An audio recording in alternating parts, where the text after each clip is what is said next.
Hello! Welcome to my channel. Vice Rhino here. Cirrus over there. Why are things...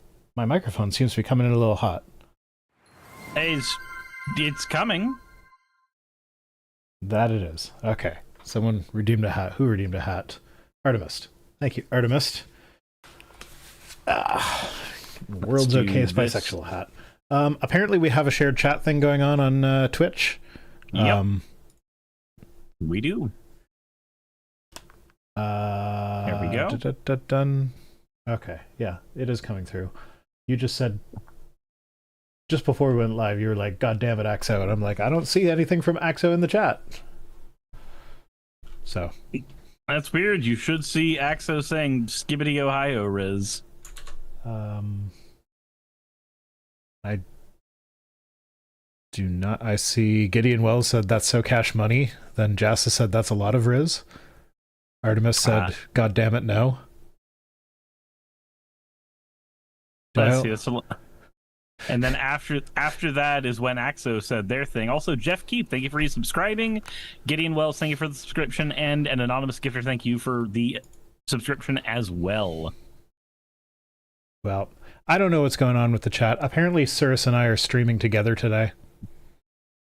Yeah, basically. Pretty much. Though, it should... Like, you should be able to see both chats together now. Unless you've exited out of anything. I might have. You want to try knocking again? Actually, yeah, you're not in here anymore. Okay. Knock again. Okay. Let me go ahead and knock. Cirrus is the one who knocks. Oh, so you have to hit join. Welcome back to stream together. Join call. Together?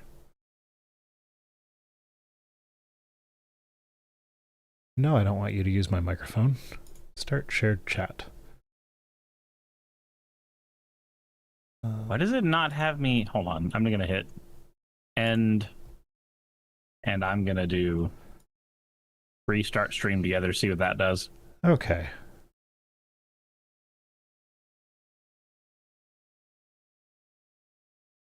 Is it working on your end now? Because I'm not seeing you in here. I don't know. All right, I'm gonna hit end stream together and completely exit out, and then I'm gonna hit knock again. Now it says waiting for host. Yeah, now I get the accept thing. There we go. Okay. It says thanks for hosting. Stream together has ended. Okay. Then I'm gonna I hit restart again. And now I have to hit accept again. Start sharing chat. There we go.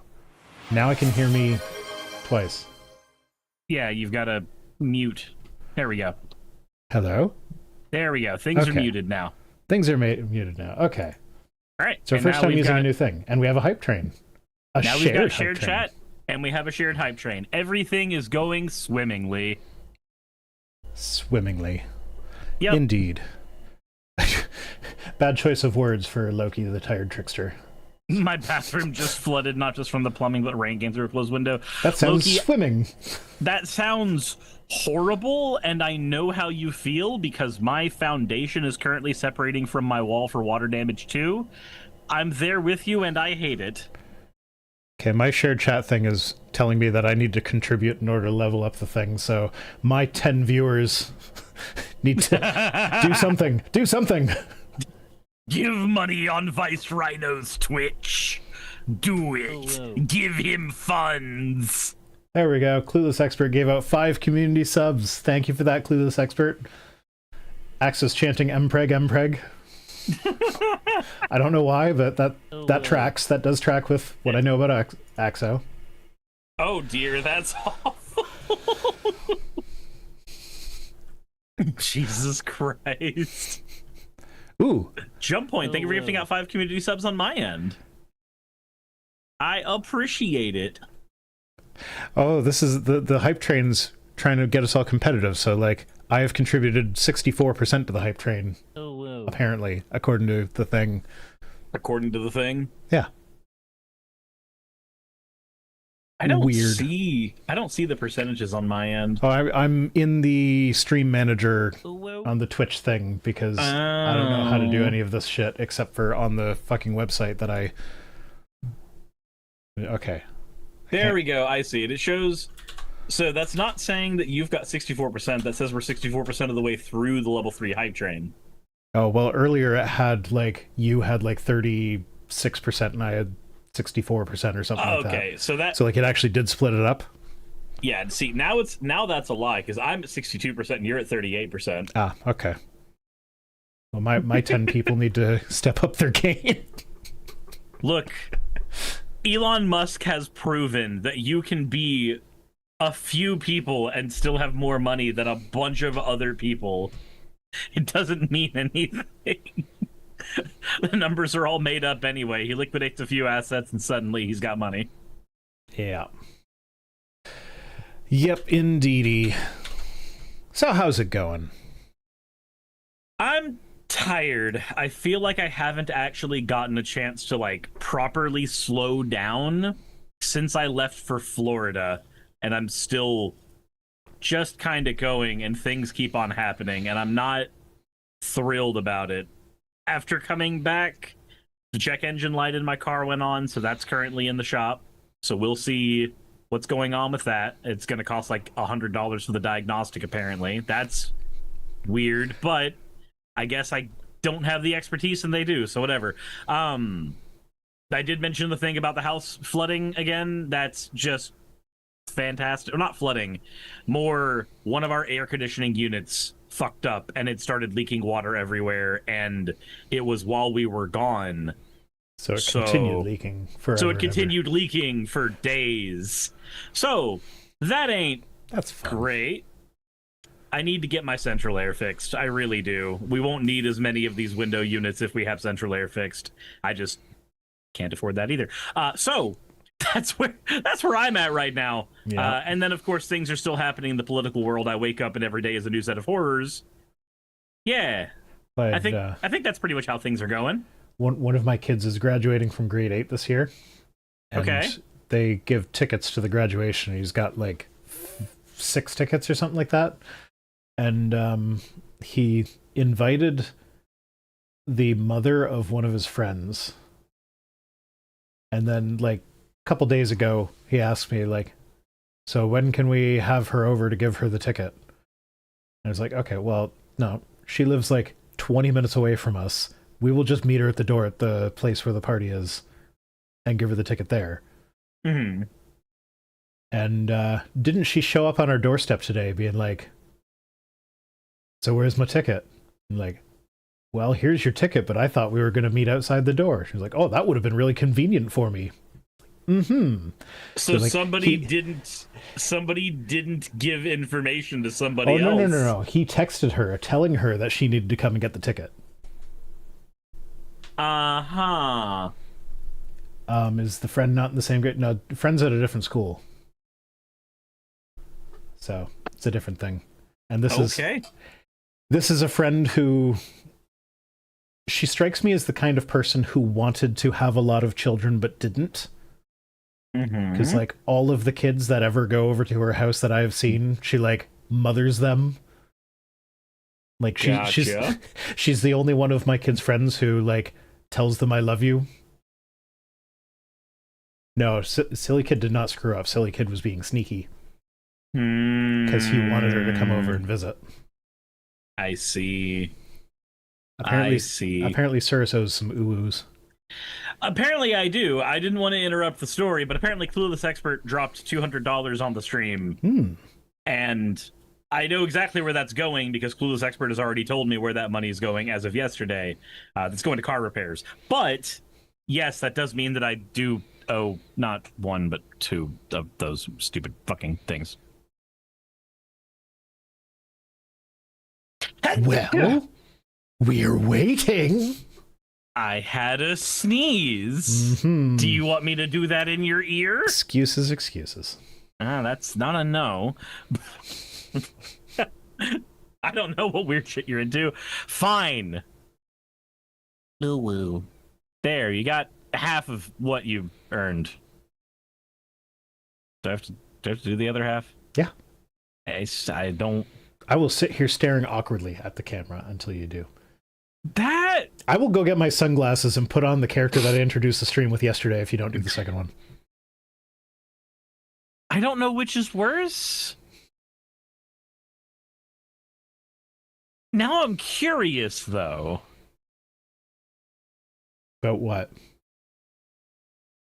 Whether or not I can actually do that, or whether, if the 6 slang words that I used are the only ones I know. There's lot of there's only so many times I can say Skibbity Ohio. There's a lot of questions I have, but fine. Ooh, There we go. There. ooh, ooh, ooh. Fucking God damn it. Jepatique says, Cirrus, why is your house a crumbling mess? I don't know. I'm tired. Ohio doesn't exist. It's a government lie. Just Look, like Finland. Stuff. It's just the fucking yogurt episode of Love, Death, and Robots. Give me Ohio. We need to find a sentient yogurt, and we need to give it Ohio. The prophecies foretold it. I know more slang words, it's just most of them are in Canadian and French. Yeah, I don't know the kids' slang words. I think... Did you just say Canadian as if it was a different language? Do to boot it. That's called a dialect, you rube! What's the difference between a dialect and a different language? The difference between a dialect and a different language is how far away from Germanic we've walked. Yeah, well, I mean, it's the difference between macro and microevolution. It's just Time. It's the same. It's the same. It's an arbitrary difference, is my point. Because like there are people that speak English ostensibly that I do not understand. Yeah, that's true. And so, like, A language is a dialect with an army and a navy? sometimes more than one. There are multiple countries that have those things that speak English. Axo says, tell me right now what a bunny hug is. Like a hoodie? I don't know. There was a thing that I read a few years ago. I might have the details wrong because it's been a while, but apparently the dialect of English that is spoken in the southern United States, about where you're located, like the yokel accent that we all associate with unintelligence and whatnot, apparently that is probably closer to what British English sounded like before the Americas were colonized than British English today. Huh. Does that mean that every movie about 1776, everybody should have sounded like they were in a fucking John Wayne flick? Yes. So, like, anytime you have one of those movies that's set in England in the Middle Ages, and they're all speaking like posh British accents, replace the posh British accent with Foghorn Leghorn, and that's probably closer to reality. I say, King Henry, I said I say! Yeah. We killed the natives on this land, King! It's ours! That explains why... Oh, that explains the Boston Tea Party.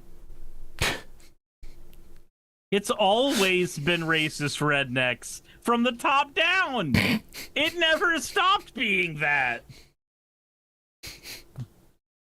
Just picturing someone with a thick Boston accent arguing with someone with a thick yokel accent, but they're from England. What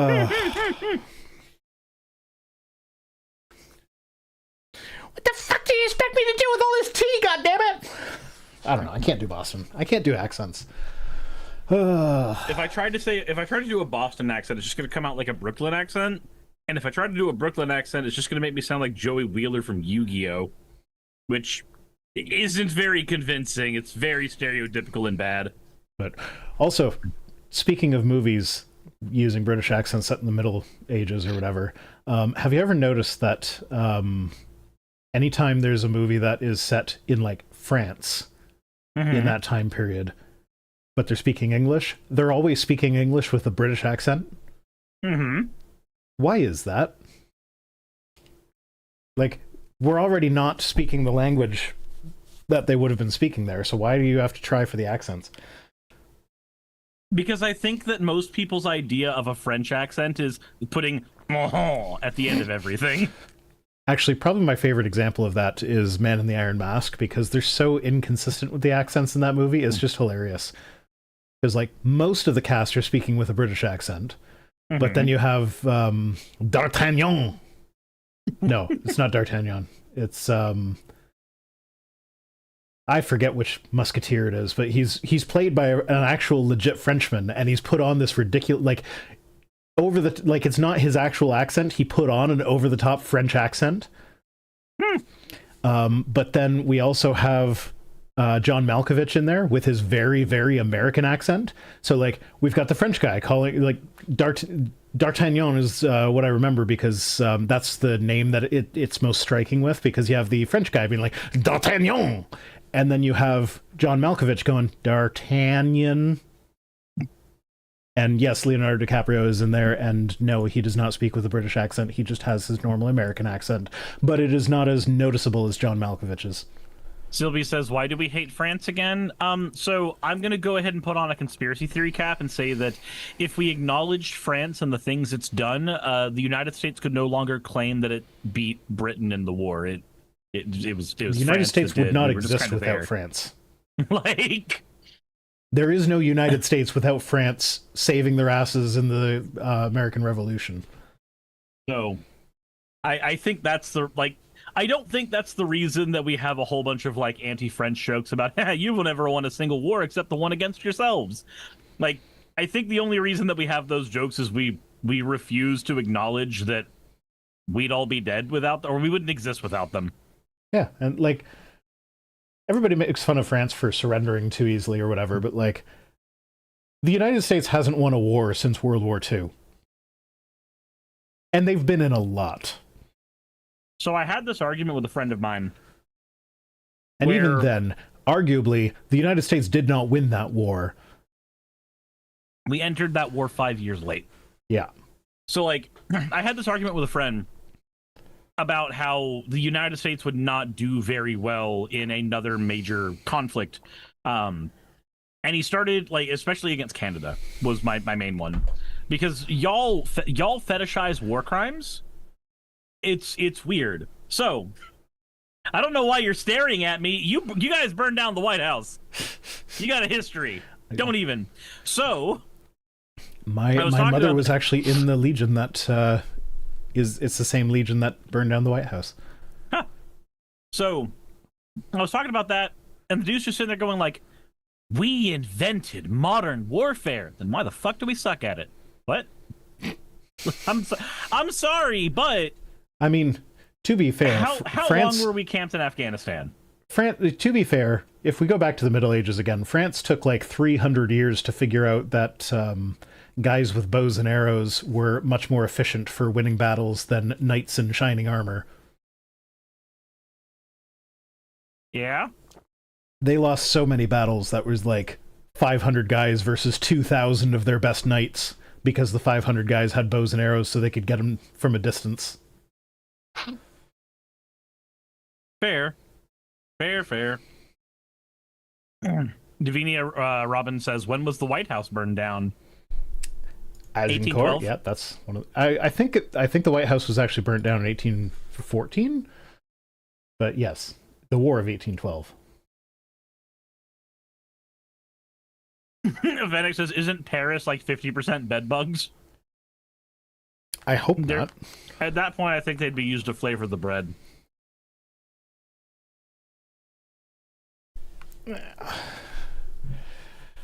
Okay, we should probably actually get to the news articles that I brought with me today. Should we? Okay, well, I mean, we could talk about the assassination because that's not in an article, but it's going to be hanging over a lot of us. Yeah, we do kind of have to talk about that. So, all right. The assassination in Minnesota? Wherever Walz is governor. You know what? We're just gonna do the thing where U.S. assassination. There we go. Because my brain is fried. Minnesota. So there were 4 victims during all of this. 2 of them survived. 5 victims. Don't forget 5 the golden victims? retriever. You know what? You're right. I was only assuming the humans. That was my bad. But so here's how that all played out for me. I woke up the day of the military parade in Washington, D.C., just kind of anxious about what I was going to go do. It ended up not being anywhere near as dangerous as I thought it was going to be, but still. And then I just hear on the radio as I go down from the friend's house that I'm in, the radio is just playing information about the assassination. And my friend's husband just kind of looks at me and goes, so you know an assassination just happened, right? And I'm just sitting there like, I woke up 5 minutes. What? What are you talking about? So, apparently, a 57-year-old Minnesota man, which we now have all the information on him. He's been captured, all that fun stuff. Mm-hmm. But he ended up killing 2 politicians and the partners of those politicians in Minnesota. All of the victims were Democrats.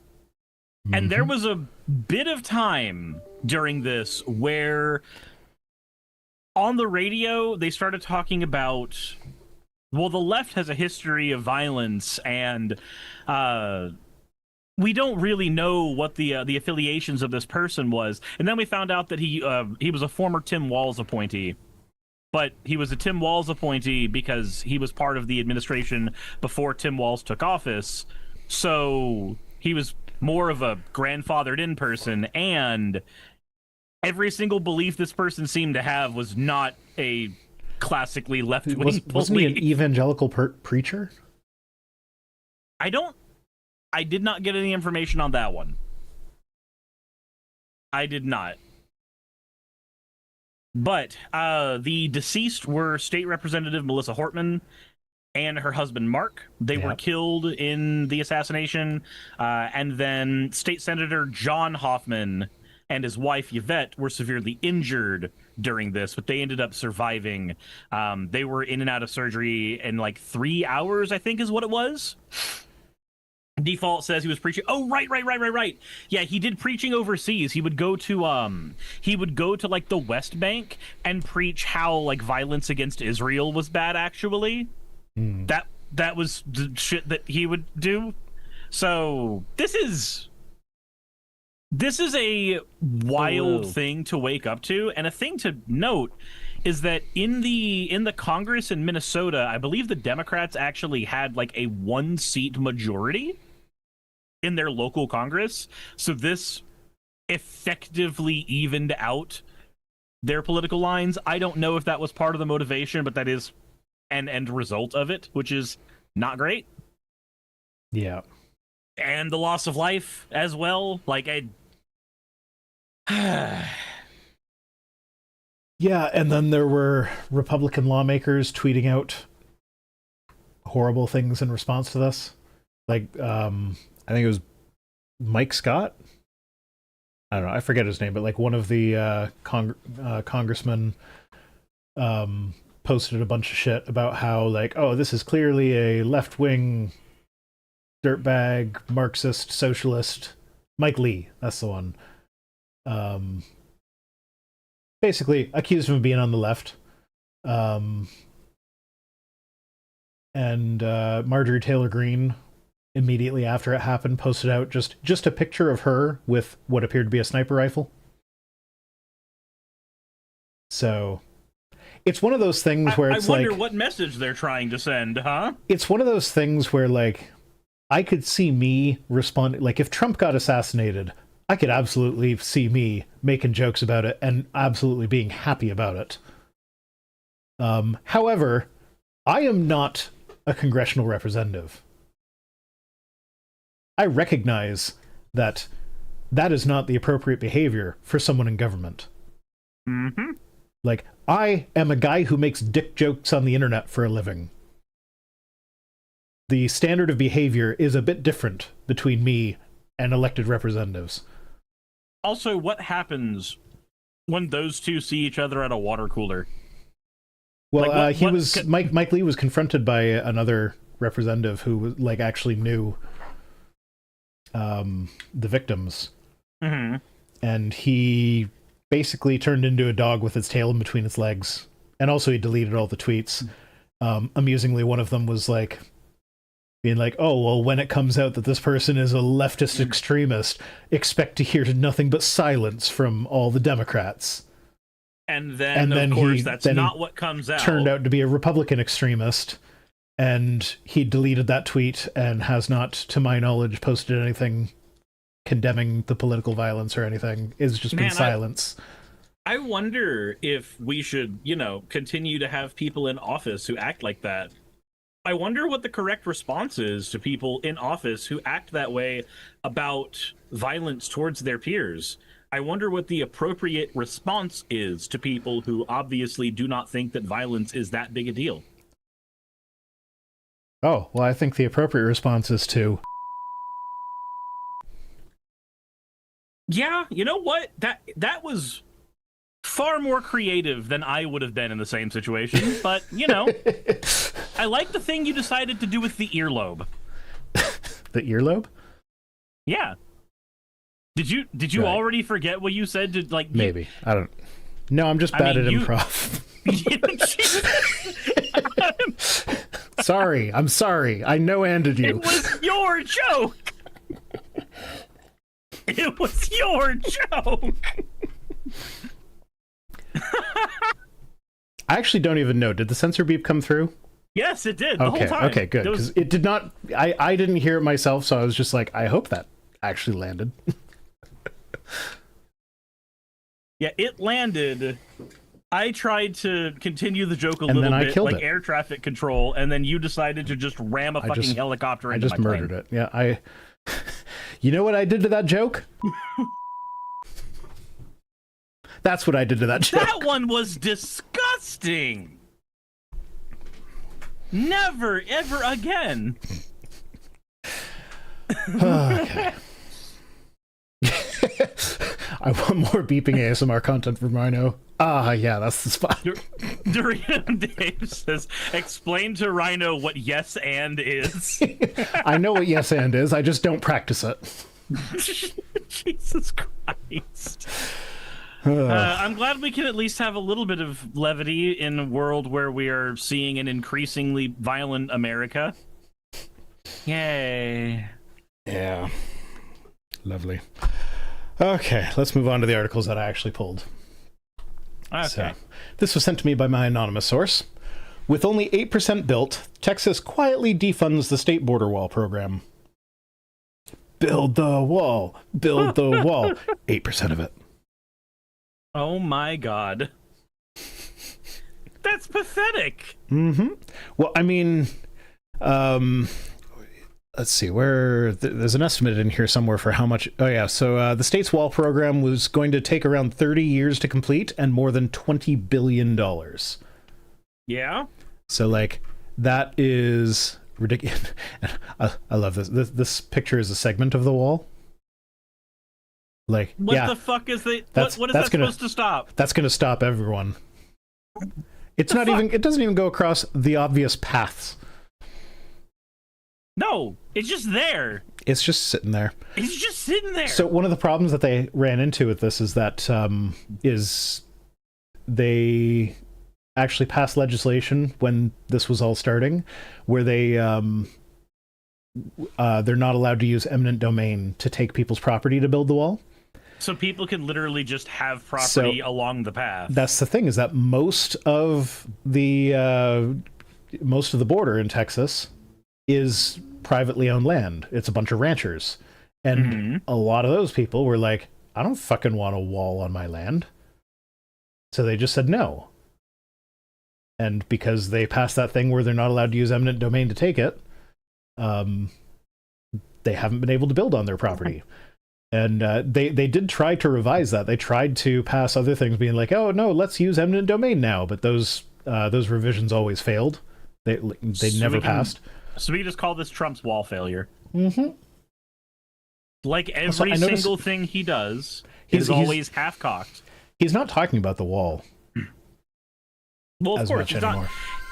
And he's not going to be talking about the fucking parade after a week either. Did you hear there was a I don't know if it was a hot mic or if it was just a there was a moment where he was with Prime Minister Carney at the G7 summit, where he was talking to him about the parade, and he was like, "Oh, it was a beautiful parade. They said it was going to rain, but it didn't rain." And that was like the best that was the best positive spin that he could think to put on it. He said, so even if it had rained, they started the parade early just to make sure that it would be able to happen irrespective of the rain. Like, they panicked so much about that they started it a little over an hour early, because I remember hearing about that live while I was in the line trying to get to the front of the parade. But apparently tripods are really scary for the United States military, so yeah, that didn't happen. Turns out I would have been kicked out not just for the tripod, but also my backpack. Apparently you weren't allowed to have a backpack if it was more than 7 inches deep. Really? And more than 18 inches tall.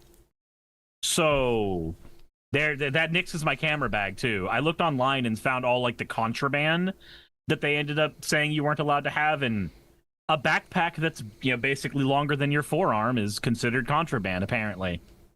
I'm just trying to figure out what the United States military is scared of when they've got 100 fucking check-in stations, all of them with metal detectors and military personnel, and tanks. I'm just trying to figure out what was going to be in my bag at that point, that the tanks just so everybody knows stop. Just so everybody knows what kind of a person I am. In a group chat that Cirrus and I are both in, when Cirrus posted about going to the parade, everybody else in the group chat was like, "Cirrus, be safe out there." And then I was down there being like, "Do a Tiananmen Square." No, what you did is you said you have the chance to do something epic, and then you sent a Tiananmen Square gif. Yes. Which is, the delivery on that is a little more on the nose. I would have loved that. So it turns out I couldn't have done it anyway. Like, even if I had made it through, the security on the actual path was way, way thick. Like, there would have been no opportunity to do that. Even getting... So, like, my idea of a parade is like Mardi Gras, where everybody gets access to it, and you get to just kind of be there. Like, that's what I thought this was going to be. So, why the fuck would I look at a fucking contraband list? That doesn't make any goddamn sense! They have tanks! Anyway, That's my idea of, like, a celebratory parade. I was not aware that there was going to be so many goddamn layers of condom just so that Trump didn't have to worry about just having a try-to the last time that he showed his face in public doing a big speech without all of the security measures from God. Mm-hmm. So, yeah. Anyway, back to the wall. So 4 years after Governor... Back to the wall. Up against the wall. Something. Did you see the squeaky tank? Yes, I saw the squeaky tank. That's the best video ever. Where it's just sadly squeaking by the empty stands. I thought for sure that somebody added the squeaks in post, but apparently that was legit. Jesus Christ. Artemis says, "Don't you know tripod beats tank and tank beat tripod?" I'm gonna have, you know what, my two youngest kids are at the stage where they're doing the make up whatever the fuck rules to rock paper scissors to make sure they always win no matter what. Mm-hmm. So I'm gonna have to introduce tripod. Tripod is so powerful it can beat tank. Mm-hmm. But yeah, that did you also along the lines of doctored footage of the parade, did you see that Fox News like added fake cheering in? Yes, I did. It was ridiculous. And the cheering that they added in made it sound like it was only a couple hundred people cheering. Like, it wasn't even good fake cheering. Cinderone says, all tanks squeak like that. Yes, all tanks squeak like that, but it was just like, there was just something about the squeakiness with the silence, with the empty stands, that just like put it together, and it was hilarious. But anyway, back to the wall. Governor Greg Abbott, 4 years ago, 4 years after he announced Texas would be the first state to build its own border wall, isn't Texas like 90% of the border with Mexico? Mm-hmm. Like, there's a bit in California, I think. Let me go ahead and take a double check on the map real quick. Come on, you're the American. You're supposed to know your own geography. I don't. I just know that Florida looks like a penis and Michigan looks like a glove. So, Arizona, New Mexico, and California all border it, but Texas takes up about... Like, Texas has about 50% of our border. Okay. Thank you for the hydrate stuff. I appreciate it. Not a hydrate, it's a wet yourself. Yeah, but it says hydrate on my thing. I can choose which one I respond to. Stuff says wet yourself. Stuff's probably drawn me wetting myself. I don't fucking Probably, care. yeah. That does track. So, yeah, they've completed 8% of the 805 miles of that was identified for construction, and it's cost taxpayers more than $3 billion. So $3 billion for snippets of wall that look like that. At that point, honestly, we could have just gotten healthcare for a bunch of people. Mm-hmm. Yeah, this is why healthcare is not too expensive. Your priorities are just fucked up. Mm-hmm. Like, anytime they try and tell you healthcare is too expensive, just be like, okay, what's the military budget? Could we take 1% of the military budget and throw it towards healthcare? Content says, didn't the guys behind Cards Against Humanity buy a section of land across the border? I believe they did. They did, yeah, and then there were lawsuits between them and Elon about it. Stoff says, I have not yet. Yep, yet. So, look forward to that if you are on Cirrus's Discord and have access to the NSFW channel on it. Look, I can at least take up Stoff's time because Stoff technically owes me 5 commissions right now. I sent Stoff a Nintendo Switch. Does this count as a commission? One of the old ones or Switch 2? Old ones. I had 2 Switches because I got a replacement for mine because my old one didn't work in portable mode very well. It mostly only worked when it was docked. So I don't use that Switch anymore. So when Stoff was like, I'm looking for a Switch, like, thank you for mentioning that. I'm shipping you a Switch. I don't need this thing. Yeah, no, we have too many Switches in this house. Yeah, one of them is on the other side of the screen. Sure. I'm not a very good Switch, though. Bad at the doming or bad at the subbing? We can turn this into a TMI stream? I mean, you don't even have to actually, like, go into NSFW. You just...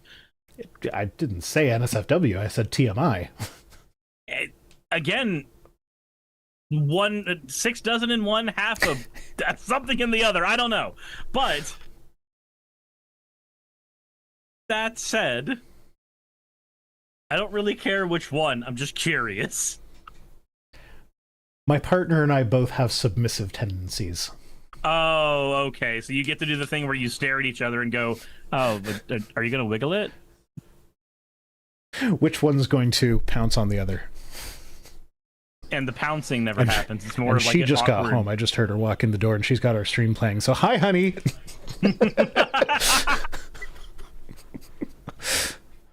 Okay. Perfect. Hi. She's smirking at me. So, the wall is full of gaps that migrants and smugglers can easily walk around. Really? You think? State leaders suggested that the federal government could pick up the effort. However, during President Donald Trump's first term, when wall building was his top priority, because it's not anymore, his administration completed just 21 miles in Texas, about a third of what the state was able to build over the past 4 years.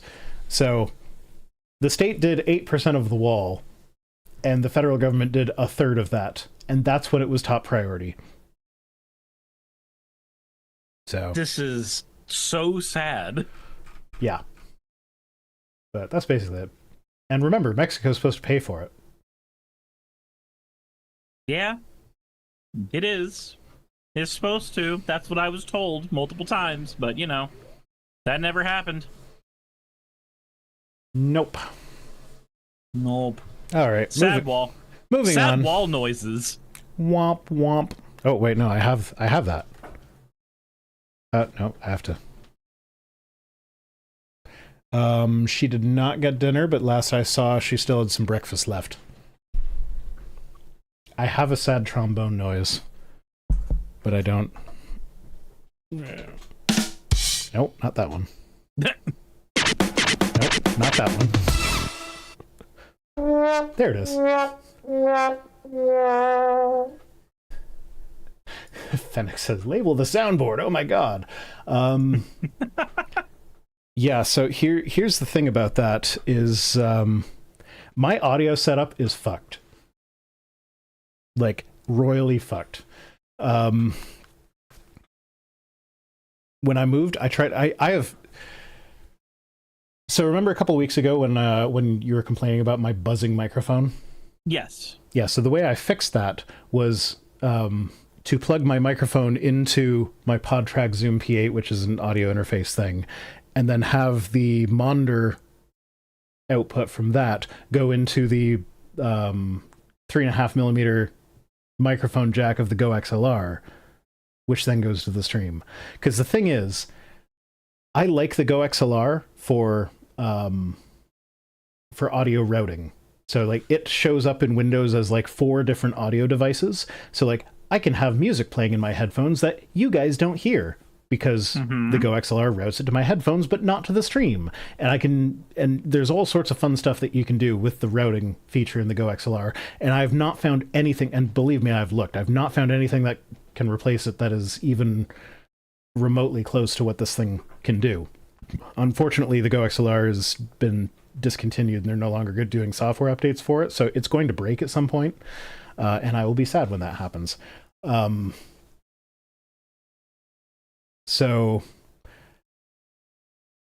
because I like the way that it does the audio routing, I'm not willing to give it up as my main interface device. But that means that in order to have my microphone working, because apparently I was getting all that buzz when I had the XLR plugged into the Go XLR, I now have my microphone plugged into a Zoom audio interface, which is then plugged into the Go XLR, which then goes to the computer, and it's all kinds of messed up. I mean... And what's that have to do with writing this button makes womp womp noise? It's because that's one of the default sounds on the Zoom pod track that my microphone is plugged into now, but because I haven't been using that for ages, it doesn't even occur to me that that is an option for soundboard stuff. It's the Go XLR soundboard, because that's where I can do the custom ones like that. I can... And also... You fucking ooh slut. Did you record yourself saying the slut No, part too? You know what? I don't always listen to the oohs that Piper sends me before I throw them on the soundboard, so I feel like that's just a new one that was longer than usual. Fair enough. So yeah, I didn't know that was there. But yeah, because I'm used to where everything is on the Go XLR, I can find the ooh button, but I don't know which buttons do what on the pod track, but I did know that one of them was the sad trombone. Well, you almost got to the sad wall noises. I don't know how far away from the sad wall noises you were, but we'll go with almost. Hey, there it is. There we go. Sad wall. I hope you have enjoyed this behind the scenes clusterfuck. Maybe. Anyway, in other happy news, Mike Lindell declares victory after crushing trial defeat. Because it's Mike Lindell. The My Pillow guy is like, I owe millions of dollars. I won. Yeah, that's literally the story. What the fuck is wrong with this man? Fucking A. Fennec apparently just sent me something in my email.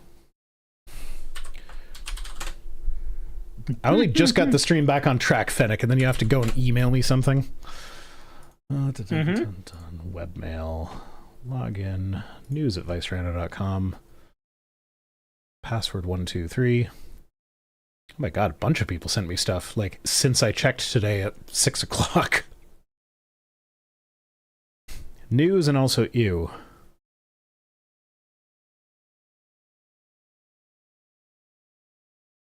Artemis has just came back from ads and heard behind the scenes clusterfuck. No, apparently the thing that's he sent me is there's that Turning Points USA fertility conference thing. Mm-hmm. So it's like someone that was there wrote an opinion piece on it. So yeah, maybe we'll go through that next week. But I'm not reading it live on air. Thanks for the hydrate, Artemis.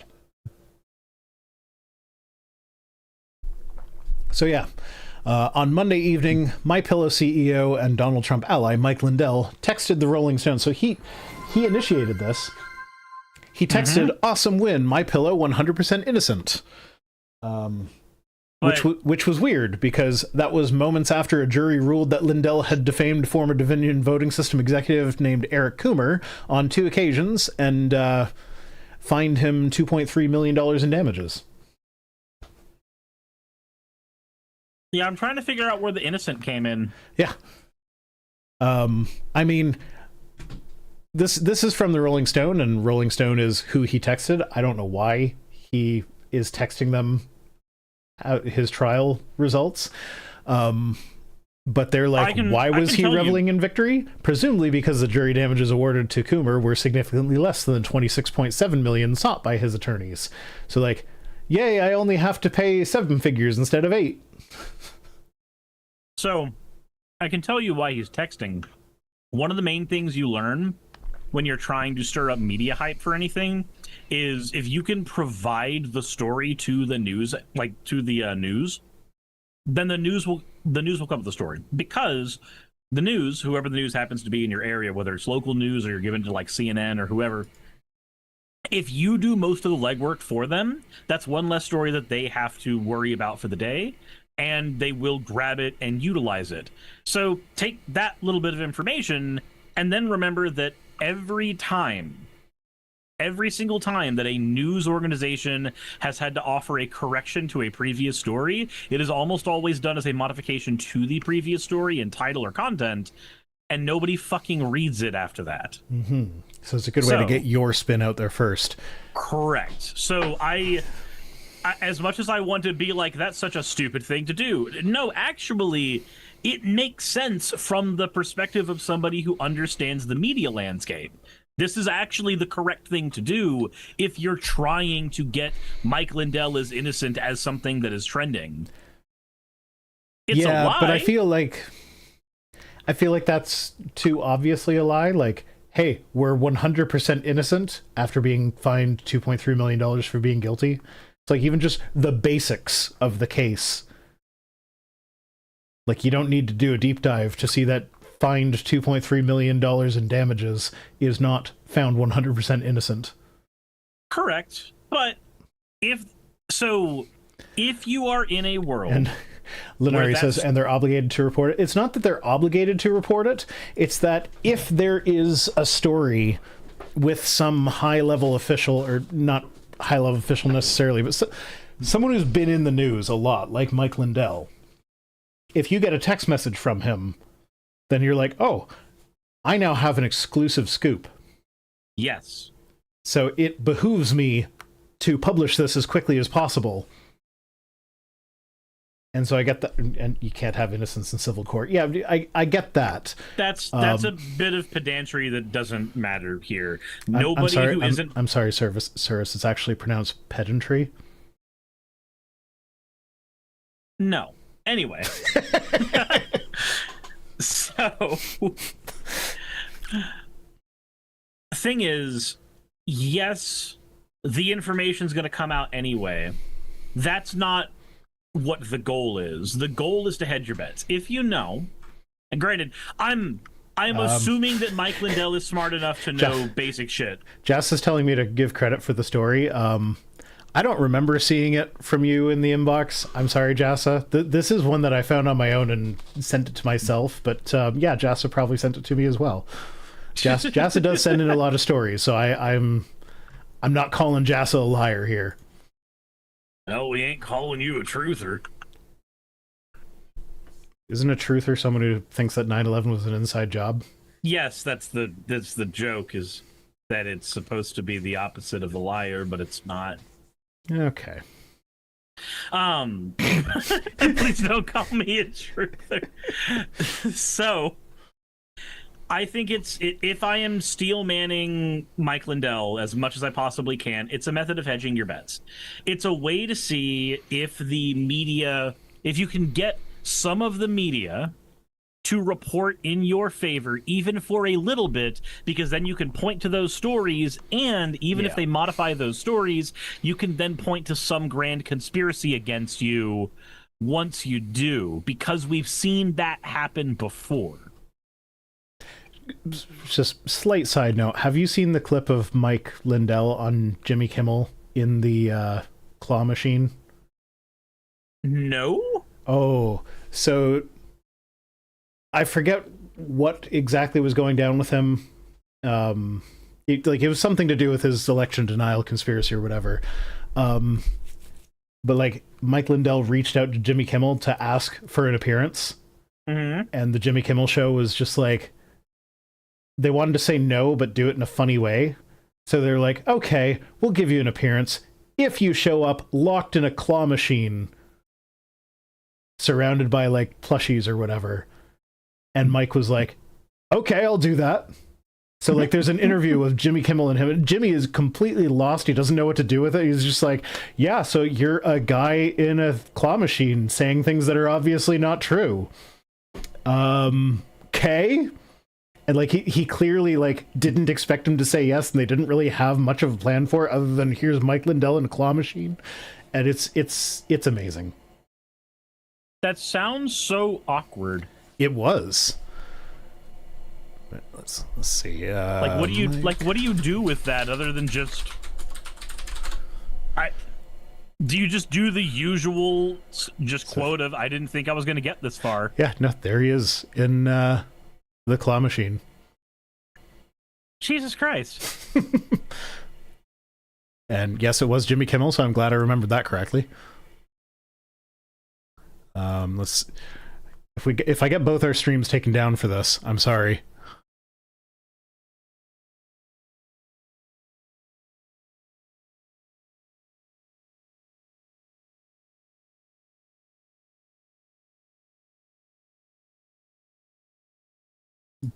So yeah, he's just in a claw machine. Jimmy Kimmel is like, I didn't expect you to say yes. Oh, you would like sound. You would like sound. Okay, let me speed this up a little bit. That'll decrease our chances of getting copyrighted. You said you would do it, but I put it out there, and so you said yes. So I'm honoring that commitment that I made on the air. So last week, Mike, you actually during the weekend, you ran for chairman of the Republican National Committee. This is the committee that is kind of in charge of fundraising. Okay, let's see. They end it with. Go crazy! And they trapped me inside! Don't worry, you sweet boy! I got a pillowcase full of quarters right here! Try the machine! Yeah, so they have a guy who looks like they're Is cosplaying Mike Lindell, trying to save Mike Lindell. They take credit cards. They don't take pillowcases, Mike. Self-defense. That's just a self-defense technique. Okay, all right. I'm not going to use no card on these. I'll get you. Don't worry, I'll get you. It's a rig machine here. And he's talking about it being a rigged machine. I don't know. It's ridiculous. I recommend watching the whole thing because it's hilarious. Pretend like you didn't see what I just accidentally showed. That's for later. Sean yeah. says, well, there's no audio, so I think you're safe. I mean, I had audio the whole time. Was it? You should have had audio. There was no audio at the beginning. Anyway, my YouTube chat saying sound is a privilege, not a right. Sound is a privilege. Okay, well, you guys can look it up yourself and go watch it. Apparently the Twitch stream was blessed with audio, but the YouTube was not. I don't know how that would even happen. That doesn't make any sense. That doesn't sound possible with the way that the stream is set up. That sounds like user error. No, you know what? That sounds like probably someone who was back, like behind a little bit in the stream, just got to the first part where there was no audio. Maybe. So Lord of Uzkalak says, sped up, Jimmy talks almost as fast as Ben Shapiro. So on the subject of talking fast, I have said a few times that the fact that, like, because I hate listening to myself, that has caused me to talk faster over the years. Because when I'm listening to my videos or whatever, I'm listening to it on 2 times speed, because I don't want to hear what I say at normal speed. Like, hurry up and get this idiot out of here. So I listen to myself on 2 times speed, which then when I'm presenting, I'm trying to, I subconsciously, I'm like trying to match what I hear when I'm watching my videos. So I speak faster to try and match what I'm used to hearing. And this has been a hypothesis of mine that has been largely unfounded. But since I've started doing Meathead Mondays, which is where I re-record an older video of mine when I just use the Rhino avatar, but I do it with my meaty head on camera. I've confirmed that I do indeed speak faster, because every time, when I drag like the new, I'll open up my old project file and drag the new clip to replace the audio clip that I used before. It's shorter every time. So I do indeed speak faster. And I actually just recently got a comment from someone being like, hey, I understand you're enthused about this subject, but I find it hard to understand without slowing you down, so could you just talk a little slower? I'm like, oh, I probably should.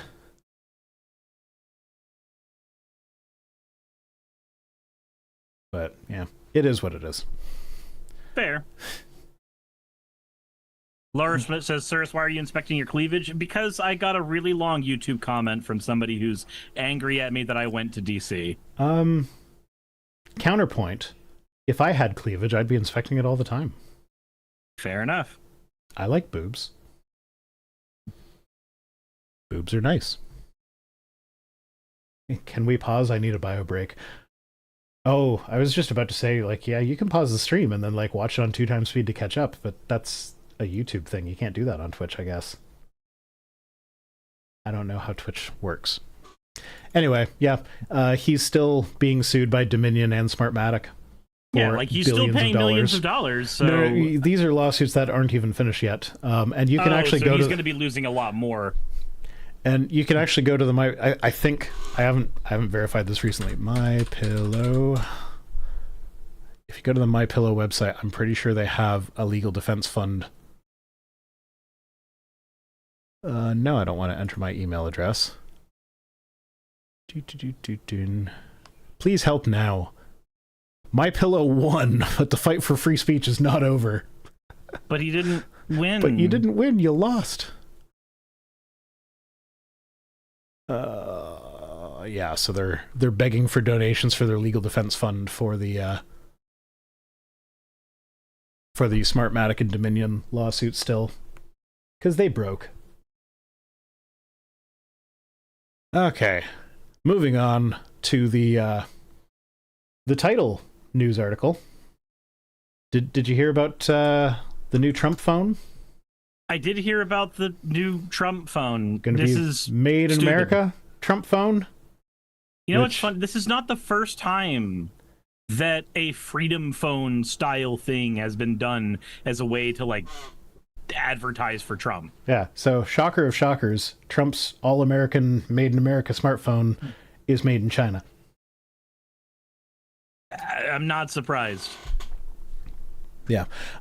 So the insidious thing here that the article doesn't really get into is that this isn't just a phone. He's also launching a network carrier where you have your Trump phone and connect it to the Trump cell network.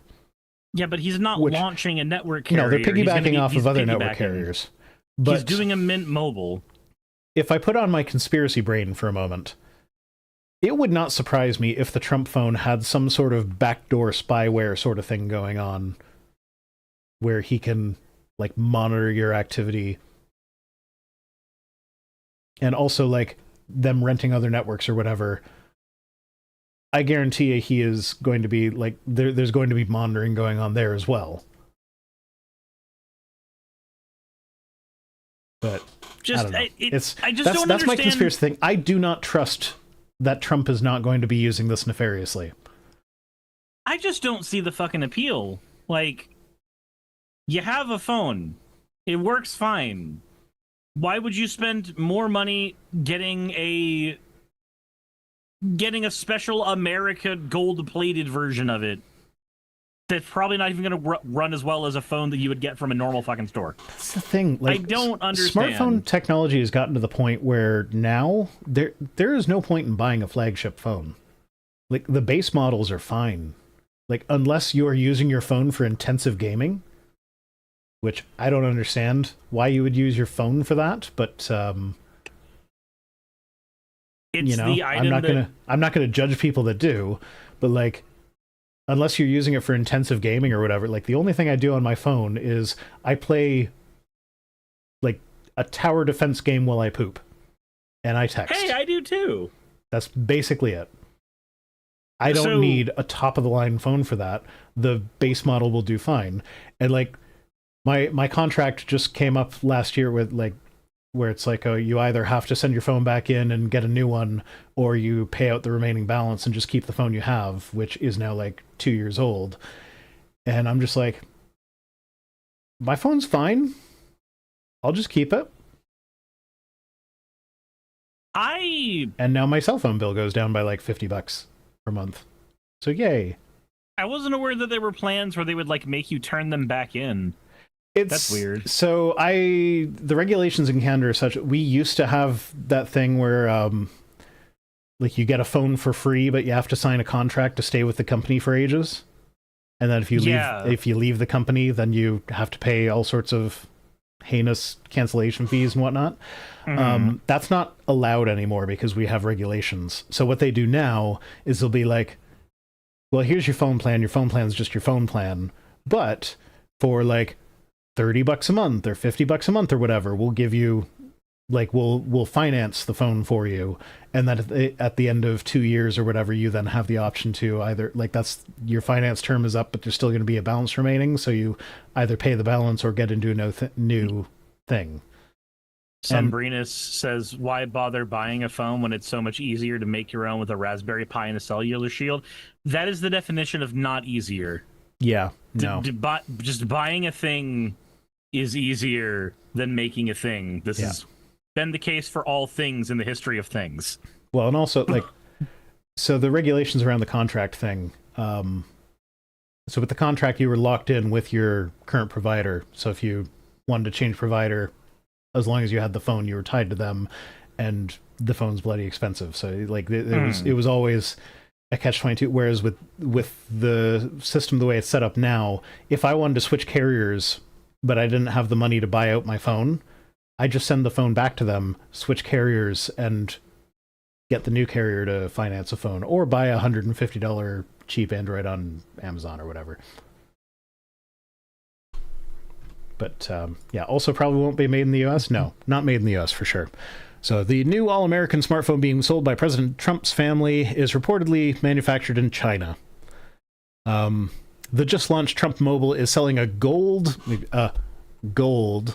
iPhone lookalike for $499, despite the device's base model, albeit without the gilded trim or Trump branding, being available on Amazon for just $169. So they're selling a crap third-party budget phone for $500.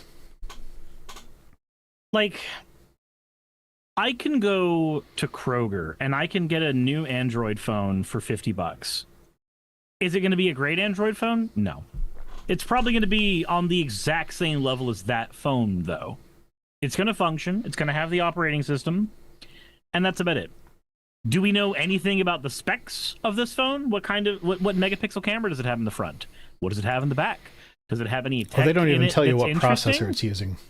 Yeah, like, is it using a Snapdragon processor so I can actually do some gaming on it? Or is it just using some, like, random off-party all-in-one shit? Like, what the fuck am I looking at for this phone?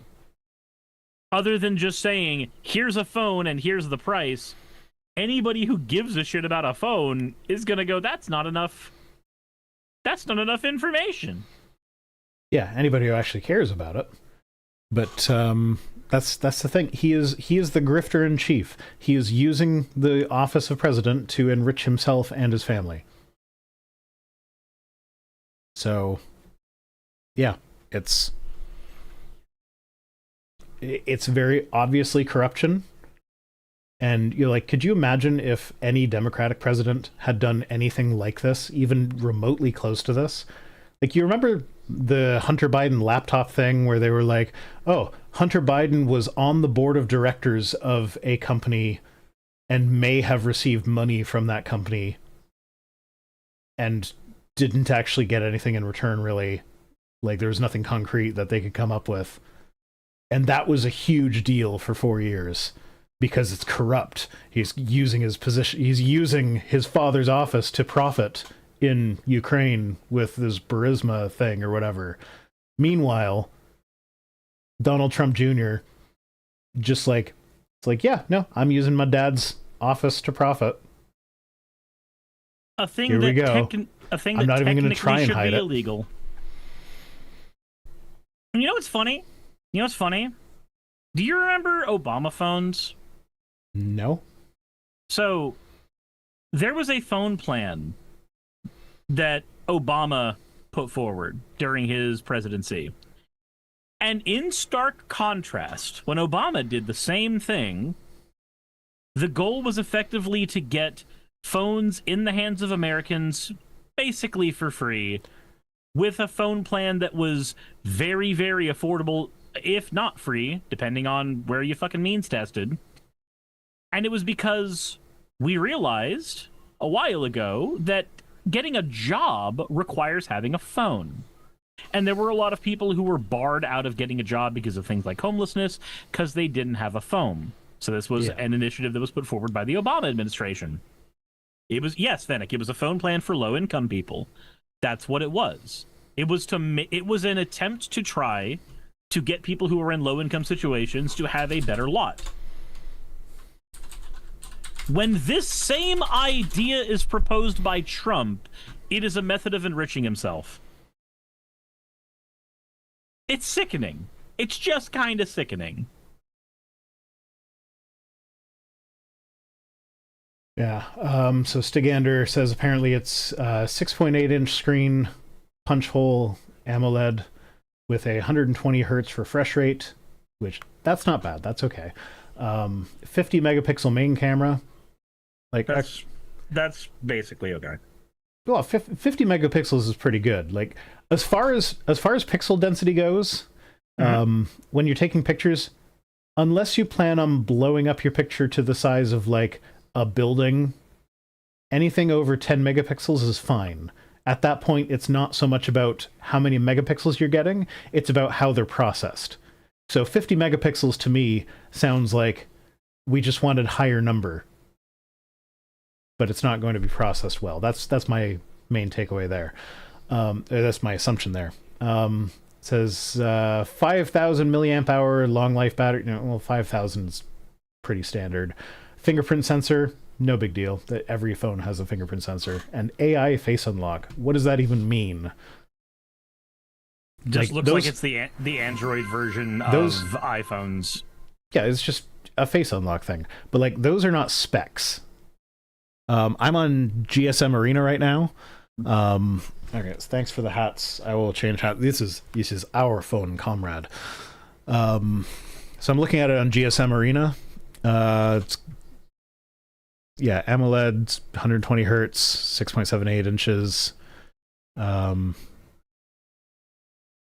Its resolution is 1080 by 2460, which that seems low.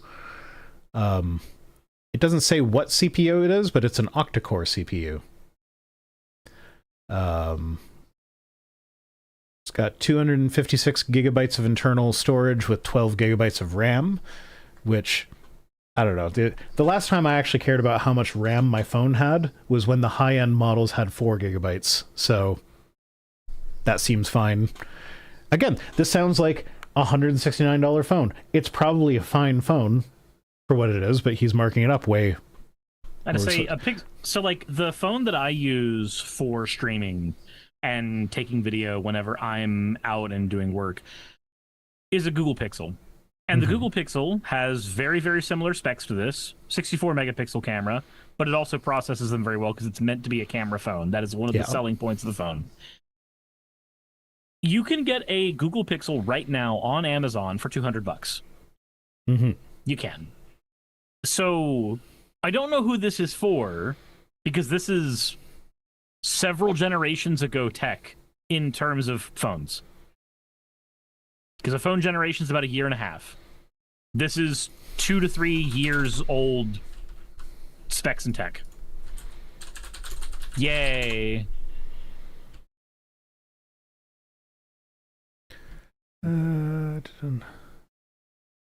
So let's see.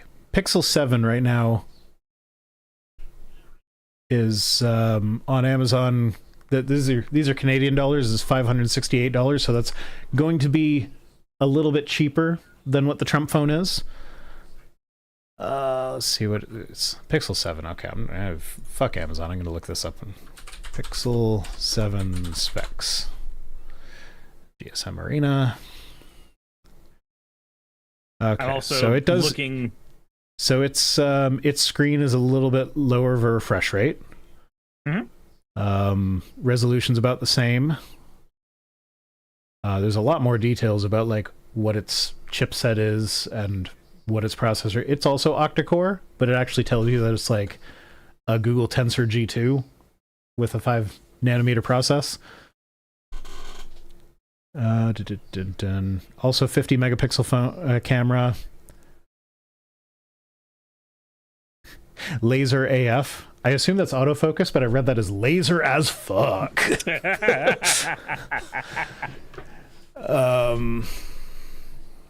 Yeah, it does videos basically the same. It's the Trump phone. It's 4K. Where are we? 4K at 30 FPS. Pixel 7 is 4K Pixel 7 is 4K at 60 FPS, so better video. Where are we? I'm looking at Google's website. It's 4K at 30 FPS for the Pixel 7. I think it depends what model you get, because it can do... Oh, Pixel 7a is what I'm looking at right now. Okay. Yeah, no, I'm looking at the actual 7. No, you're right. But yeah, it's got... The battery's a little bit smaller. Charging is the same, 20 watts. But, like this is it's effectively about equivalent. You could get a Pixel 7 for about equivalent. And I have a Pixel 7 that I bought recently just to be a camera that was $214 when I bought it. My partner is telling me this is a boring conversation.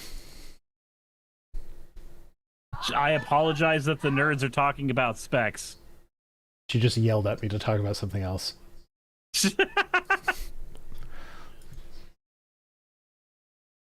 Sean Helfin says this is basically nothing and it doesn't even blow up like a good phone should. You're right. It's not a Samsung Note. Right. So the T1 phone may be modded in the USA. Apple Insider wrote, it certainly wasn't designed or assembled in the US. Okay, but apparently this is a boring conversation, so let's move on to... do you hear about Michael Tate? No, I did not. What? Do you know who Michael Tate is? I'm guessing Andrew Tate's brother. No. Okay. This is the lead singer for the Newsboys. Okay, what happened? He has been credibly accused of sexually harassing people. This was sent to me by Progress Only. Interesting. So yeah, he's left the Newsboys now. He also used to be in DC Talk. So when I heard about this, I had Jesus Freak stuck in my head for like hours afterwards. But apparently he's just not a great person now. Or hasn't been for a while. Well, so the sexual assault from him, it's been against men. So the speculation is that this is a result of him living with self-hatred and trying to repress his homosexual urges. But like, honestly, like he was just he wasn't alone. There were people that knew and helped him cover it up. So the idea that they wouldn't have helped him cover it up if he had done heterosexual sexual assault is like, yeah, on the one hand, yes, I want to have some empathy for the, like, oh, this, you've been programmed to hate yourself by the religion that you're a part of. But I mean, even with a little bit of empathy for there comes a point where it's like, okay, but you do have to take responsibility for your actions. Like, you made the choice to do these things. But yeah. Lead singer for Newsboys, one of the founding members of DC Talk, and guy who's been featured prominently in the God's Not Dead movies. Is apparently a sexual assaulter. Yeah. Yay. And then I love living in this timeline. This was the article that Alex sent me, but I don't really know who Haley Williams is, and I don't really care why this is from her perspective or whatever, but she said, I hope the CCM industry crumbles and fuck all of you who knew and didn't do a damn thing. But yeah, so she says he needed gay affirming support because this is a man whose entire faith identity is built upon a faulty structure of self-hatred to please a system that would rather cover up abhorrent behavior for 20 years and make money off of it rather than accept that being gay is not the problem. But yeah. So my thing with that is, like, yeah, sucks to be repressed gay, but like there are lots of people that are repressed gay in the church. I'm sorry. It sucks for you. But most of them don't sexually assault people. It's actually really easy to be repressed in something and not hurt people. You just don't do the hurting people part. Like, yeah. That's not the hardest thing in the world to do. It's really not. Haley Williams is the lead singer of Paramore. Yeah, I know. I looked her up. I saw that. I don't know who Paramore is. You've never heard Paramore? I'm sure I've heard them. I'm sure there are songs of theirs that I've heard. But I'm just like, I'm not down with the cool music nowadays. Paramore's like 15 years old. Yeah. No, older than that. They formed in like 2002. The cool music nowadays. Fucking God. Have I ever seen Twilight? I have seen it, but I don't remember any of it. It was so goddamn boring.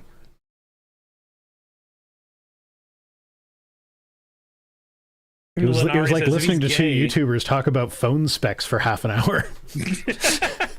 If he's gay, could he not pay someone for sex instead of hurting people? Mm-hmm. Or, could he not, I don't know, go to a bar? Use Grindr. Yeah, like, look, if you just say you're a Republican and you use Grindr, everybody will know what you're doing. You're fine. Mm-hmm. Yeah, but it's just one of those stories where it's like, I'm shocked, but I'm not shocked. I'm shocked. Well, not that shocked. Yeah, it's like surprisingly unsurprising. I hate whenever it happens, though, because, like, the last thing you want is to have effectively just a legacy of people who end up just hurting their own, and that just be the joke, right? Because that ends up being the joke more often than not. This person who's a Christian and does the bad things to gay people is actually just a closeted gay person. You don't want it to be true, because then it just seems like the biggest enemies of gay people are just other gay people. Yeah. And then it keeps fucking happening. Yep, there are whole websites dedicated to tracking that sort of thing. Yep.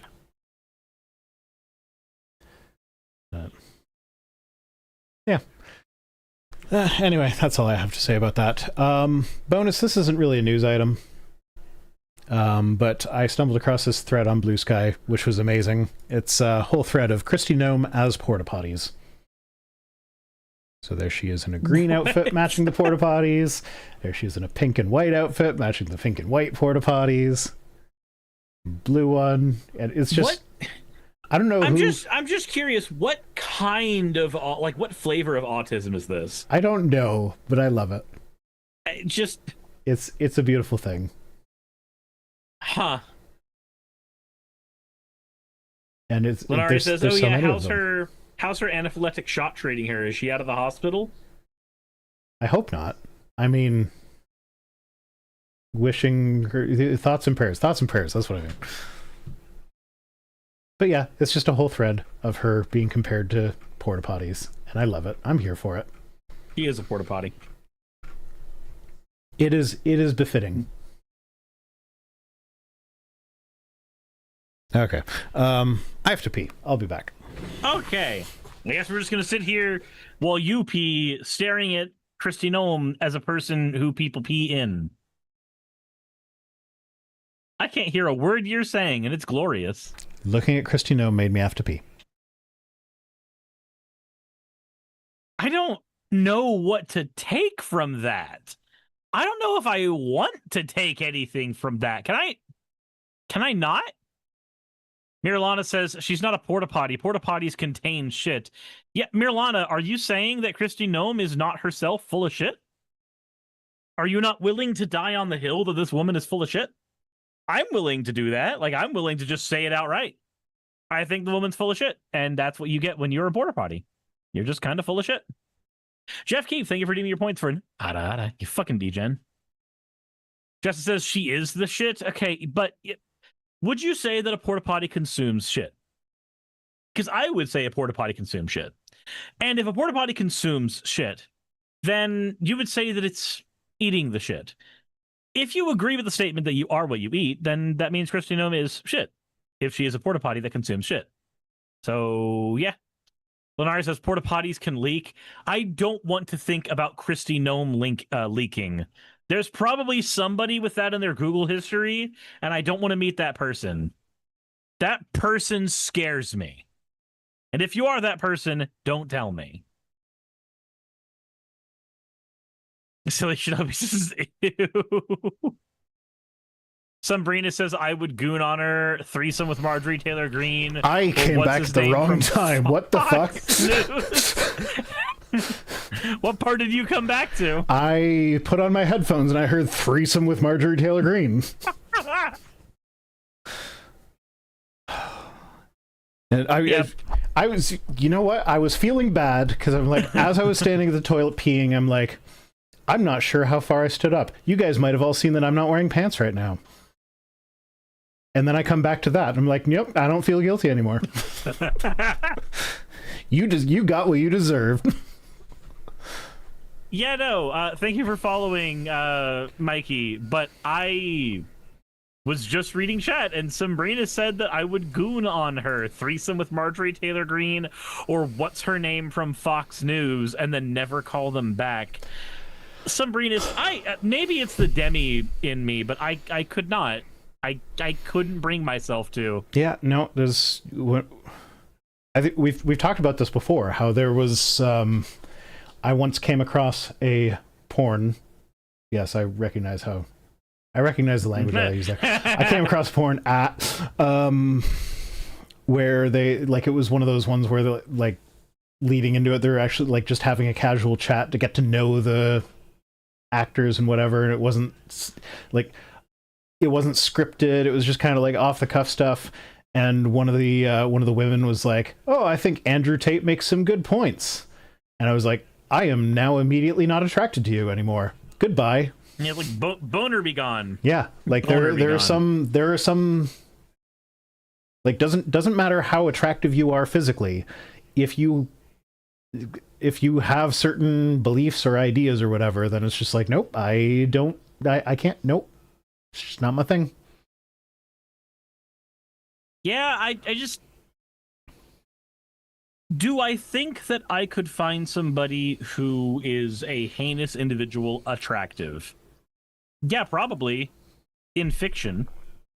But, like, the minute that it's somebody who's saying something that, I don't know, would lead to losing medication for my partner, as an example, just a very common one that, you know, might have had a Supreme Court ruling today. Anyway, like, if it's something like that, it's really hard for me to think. No, it's not really hard. That's the problem. It's really flaccid for me to think. It's really flaccid. I get really flaccid at that point. Mm-hmm. I can't consider myself attracted to that person, and just like I don't think I could even muster a hate fuck at that point. Nope.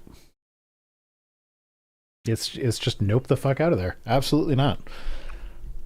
Anyway, moving on to the tweets. Oh, I should probably mention Piper. You can put the porta potties in the off-topic discussion things. It doesn't need a video of its own. I don't know what Guitar Rocker is going to do with this. I guess we'll find out. Yeah. Okay, moving on to tweets. Apparently I forgot to change to this. There we go. Dale Partridge says, in the past, Christians produced the best music, art, architecture, universities, literature, and businesses. If in the past you mean like the Middle Ages, when basically all of the artists and creative types either worked for the church or didn't have work, then yes. Yeah, like you're right. Like, but that wasn't Christianity producing those. That was Christianity killing people who didn't. Well, who was the guy that did the Sistine Chapel ceiling? Was it Michelangelo? Michelangelo. Yeah. So Michelangelo, he used his gay lover as the model for Jesus on the Sistine Chapel. I don't think he was painting the Sistine Chapel ceiling out of a passion for Christianity. No, it was definitely passion for guy dick. Yeah. A lot of hot guys on that ceiling. So like, yeah, no, I don't like, and yeah, no, he it's one of those historic facts that like is not. It's one of those things where it's like, we know, we just can't say for sure that we know, but we know.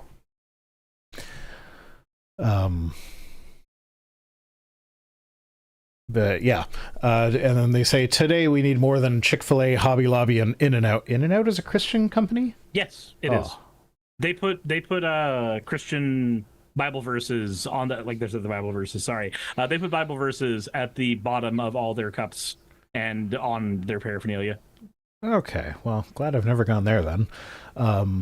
Also, In-N-Out does sound like the name of a, like, it sounds like the kind of thing that you'd name your company if you were secular, because it sounds like sex. I'll put my meat in and out, and in and out, and in and out, and then you get the mayo. The church must restore the will to produce exceptional, successful, and profitable endeavors. So it's the profitable bit at the end that's kind of killing it, because it's not like there's a dearth of Christian media out there. Like, God Awful Movies has just surpassed the 500 episode mark. They have watched more than 500 Christian movies, and they are not running out anytime soon. There is so much of that shit out there, and so much of it is incredibly profitable. Just look at the God's Not Dead franchise.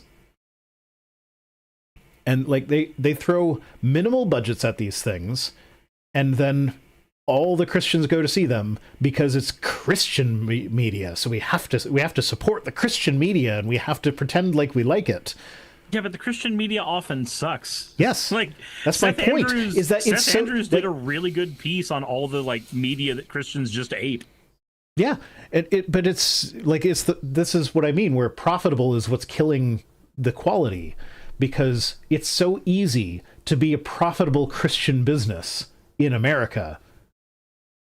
because you slap the Jesus fish in your company logo, and suddenly all the Christians will be like, oh, that must be a good company. They've got the Jesus fish in their logo.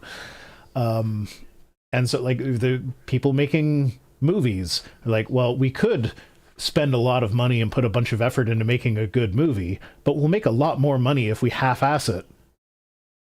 So they half-ass it, and they make a lot more money because it's more profitable to do that. So, like, this is where capitalism shoots you in the foot. Like, you claim to be pro-capitalism here, but, like, capitalism is the reason why Christian media sucks. And capitalism doesn't tend to make things better, just make things make more... That's capitalism. Like, things make like, more money. Secular media is kind of going down the drain too. Like like there have been very few good movies in the last like 5 to 10 years. And some of those movies that are good are also just remakes. And now there have been some excellent movies coming, but it's always stuff that you find out that, like, the writer had a creative vision for it, and they fought tooth and nail against the corporate overlords that wanted to make everything safe. They wanted something sanitized. Yeah, because that's what happened with Sinners. Like, Sinners, phenomenal movie. But isn't the Jesus fish symbol based on lady bits? It does look like that, but I don't think it is that. Yeah, I think the lore behind that is that it was like you would draw half of it in the sand, and then if the person you were talking to was a fellow Christian, they would complete it. And so it was like the secret code that Christians would use for the, like, 10 years that it was illegal to be Christian in the Roman Empire. That they always have to reference back to. I mean, I certainly could see Dan Brown having written that it was representative of lady bits. But Dan Brown made a bunch of shit up, so. And I'm just getting flashbacks from the episode of South Park where Cartman becomes a Christian singer. Mm-hmm. He just starts making Christian music, and it's literally just random fucking love songs, but he's just swapped in Jesus' name. Absolutely. And the thing about Christian music is the if you actually put skill, like if you develop your musical abilities for the over the course of your career, and you actually get good and you create music that it takes talent to play, then you're not going to be as successful as a Christian musician, because one of the things that determines your success is how well the congregations of the churches are familiar with your music, because then they'll actually go and look for your original songs. And what determines that is whether or not the no talent worship bands can play it. So you just need to have a simple chord progression that, like, you know, if we use too many bar chords, that's going to be too hard for the guys to play, so we need to just keep everything easy. And, like, I say this as someone who is in a lot of Christian worship bands. Like, I'm not very good at guitar. I'm decent. I can play the chord progression. You hand me a chord sheet, if I'm semi-familiar with the song, I'll be able to play it. It's fine. But I am not good. So like they're aiming to get people like me to be able to play it. And so the more obvious it is that the worship team isn't doing the song justice, the less successful they will be. Today we need more than Chick-fil-A, Hobby Lobby, and In-N-Out. Thing is, Chick-fil-A, Hobby Lobby, and In-N-Out aren't successful because of Christianity. They're successful because they are safe franchises that are put in other areas where other similar safe franchises would have worked. Like, In-N-Out is a burger chain that's primarily in places like Texas. Mm-hmm. Burger chains do well in Texas if they taste good. In-N-Out tastes good, it does well. Chick-fil-A, same idea. It's just a chicken restaurant. That's all it is. The concept of it being a Christian restaurant, I don't think lends itself very much to its success, generally speaking. I can't play Freebird. I don't know it. I'm sorry. Stop everything and play Freebird right now. I can hum it in my head. And then Hobby Lobby. Do you know how many people, when you tell them that Hobby Lobby is a Christian organization with a series of controversies, do you know how many of them just kind of like tilt their head at you and go, it's a Christian org? I didn't know that. So Default XT says, so Rhino won't be busting out Toccata and Fugue in D minor on guitar. I don't know that it's even possible to play that on guitar. It's barely possible to play on the organ, and that's the instrument it was written for. In fact, this is one of those stories that is not entirely confirmed, but Mozart actually, he used to have a job installing organs, and so the story goes that he wrote that to be the test piece to make sure the bellows of the organ was sufficient. So like, and this is actually, if you didn't know, this is where the phrase "pull out all the stops" comes from, because the organs have all these different little switches and valves and stuff that they change how the organ sounds. And to get the big full sound, you open all of the stops. And that's what pull out all the stops means. So for toccata and fugue in D minor, you pull out all the stops, and it goes so fast, and there's so many notes in it that it gives the bellows a good workout. So it's a good test for it. Anyway, that is your random music trivia of the day. Anyway, you were saying about people not knowing that Hobby Lobby is Christian? So, like, most random Joe Schmoes on the street don't know that Hobby Lobby is a quote Christian organization. They don't know that. So I don't think that contributed so much to its success either. So when this person is just going like, Christians produce Chick-fil-A, Hobby Lobby, and In-N-Out, yeah, that's like saying that Christianity and Christians produced certain scientific theories. If the Christianity was not a main motivating factor that was part of its success, then I don't fucking care. I always love it when they bring up Isaac Newton as a Christian. You're like, dude, he was a non-Trinitarian who believed in the occult. No Christian today would call him a Christian if he was running around proclaiming those beliefs. But because he was technically a Christian, and he made a lot of important advancements, they claim him as one of their own. Okay, focus on the family. Says, is being gay a sin? Before we say anything else, please know that being gay doesn't send anybody to hell. God uses only one fact to judge the world and determine who is saved and who isn't: faith in Jesus Christ. Here's the bad news: we all deserve to go to hell, but the good news is that God loves us in spite of our sin, and he sent his son Jesus Christ to purchase our redemption. So, this is a horrible... It's like the most back-asswards way to go like, well, being gay doesn't send you to hell, so you can be gay and be a Christian because we're all sinners, but it's really bad that you like it up the butt. Don't do that, Johnny. There's a follow-up tweet that kind of says that that's not what they're going for here. But so what I got from this is like, this is a heinous and bigoted position to hold. This is essentially the love the sinner, hate the sin thing. Yeah. But it's like, I don't think is a doable thing. So it's like, it's okay to be attracted to the same sex. It's just not okay to do anything about that. And it's turning around and being like, oh, like that's the defense when you say like, oh, well, you say that being gay is evil and sends you to hell. The Christian defense for that is like, oh, but we all deserve hell, so I'm just as bad as the gay person for the sins that I've committed, so I deserve hell, but I am forgiven by Jesus. The difference is that for a gay person to be forgiven by Jesus, they have to completely abandon like their permanent romantic relationships or any hope of having a romantic relationship. So like, it's not the same. But then I guess some people took from this what you said, and they were like, oh no, we need to clarify, we actually are worse people than that. So they posted a follow-up saying, this post has caused some confusion. Here's what we stand. Here's what we stand. Here's what we stand. Focus on the family's position. JoJo's reference? I don't know. I assume that was just a typo. Focus on the family's position has always been and continues to be consistent with Scripture. Homosexual behavior is fundamentally in conflict with the Christian faith. The idea of being a gay Christian is an oxymoron, antithetical to both the Bible and church history. At the same time, we have great compassion for those wrestling with unwanted same-sex attraction. What about those who have wanted same-sex attraction? Or what about people like me, who I do not have same-sex attraction, but I like sucking dick?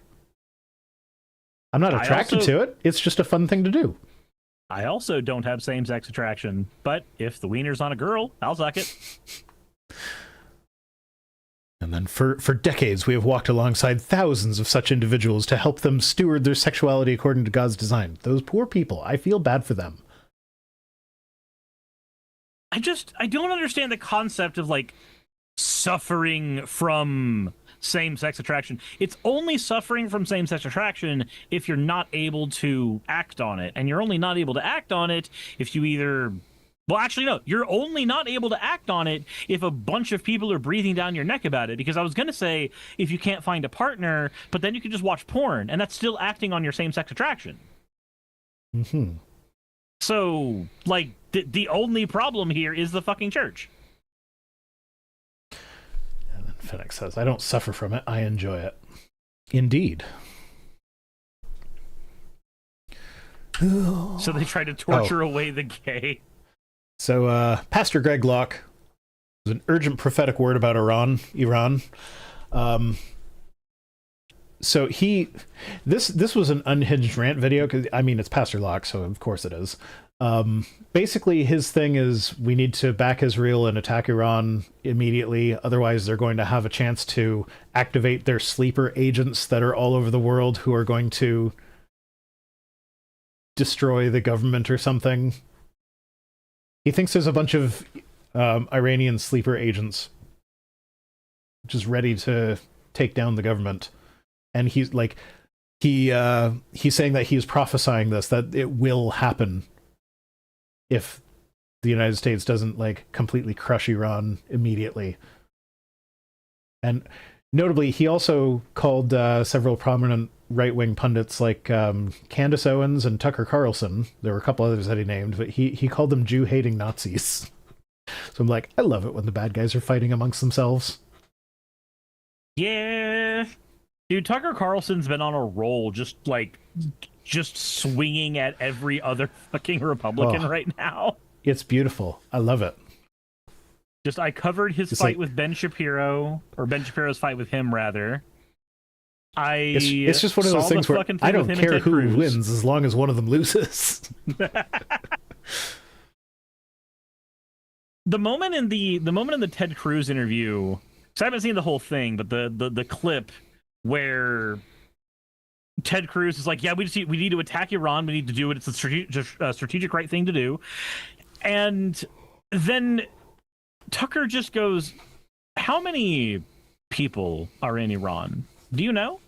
And just Ted Cruz starts stumbling. He goes, okay, so the answer is 92 million. I think that would be very good and useful information to know before you start trying to bomb a country. Yep. Do you know the ethnic makeup of the country by chance?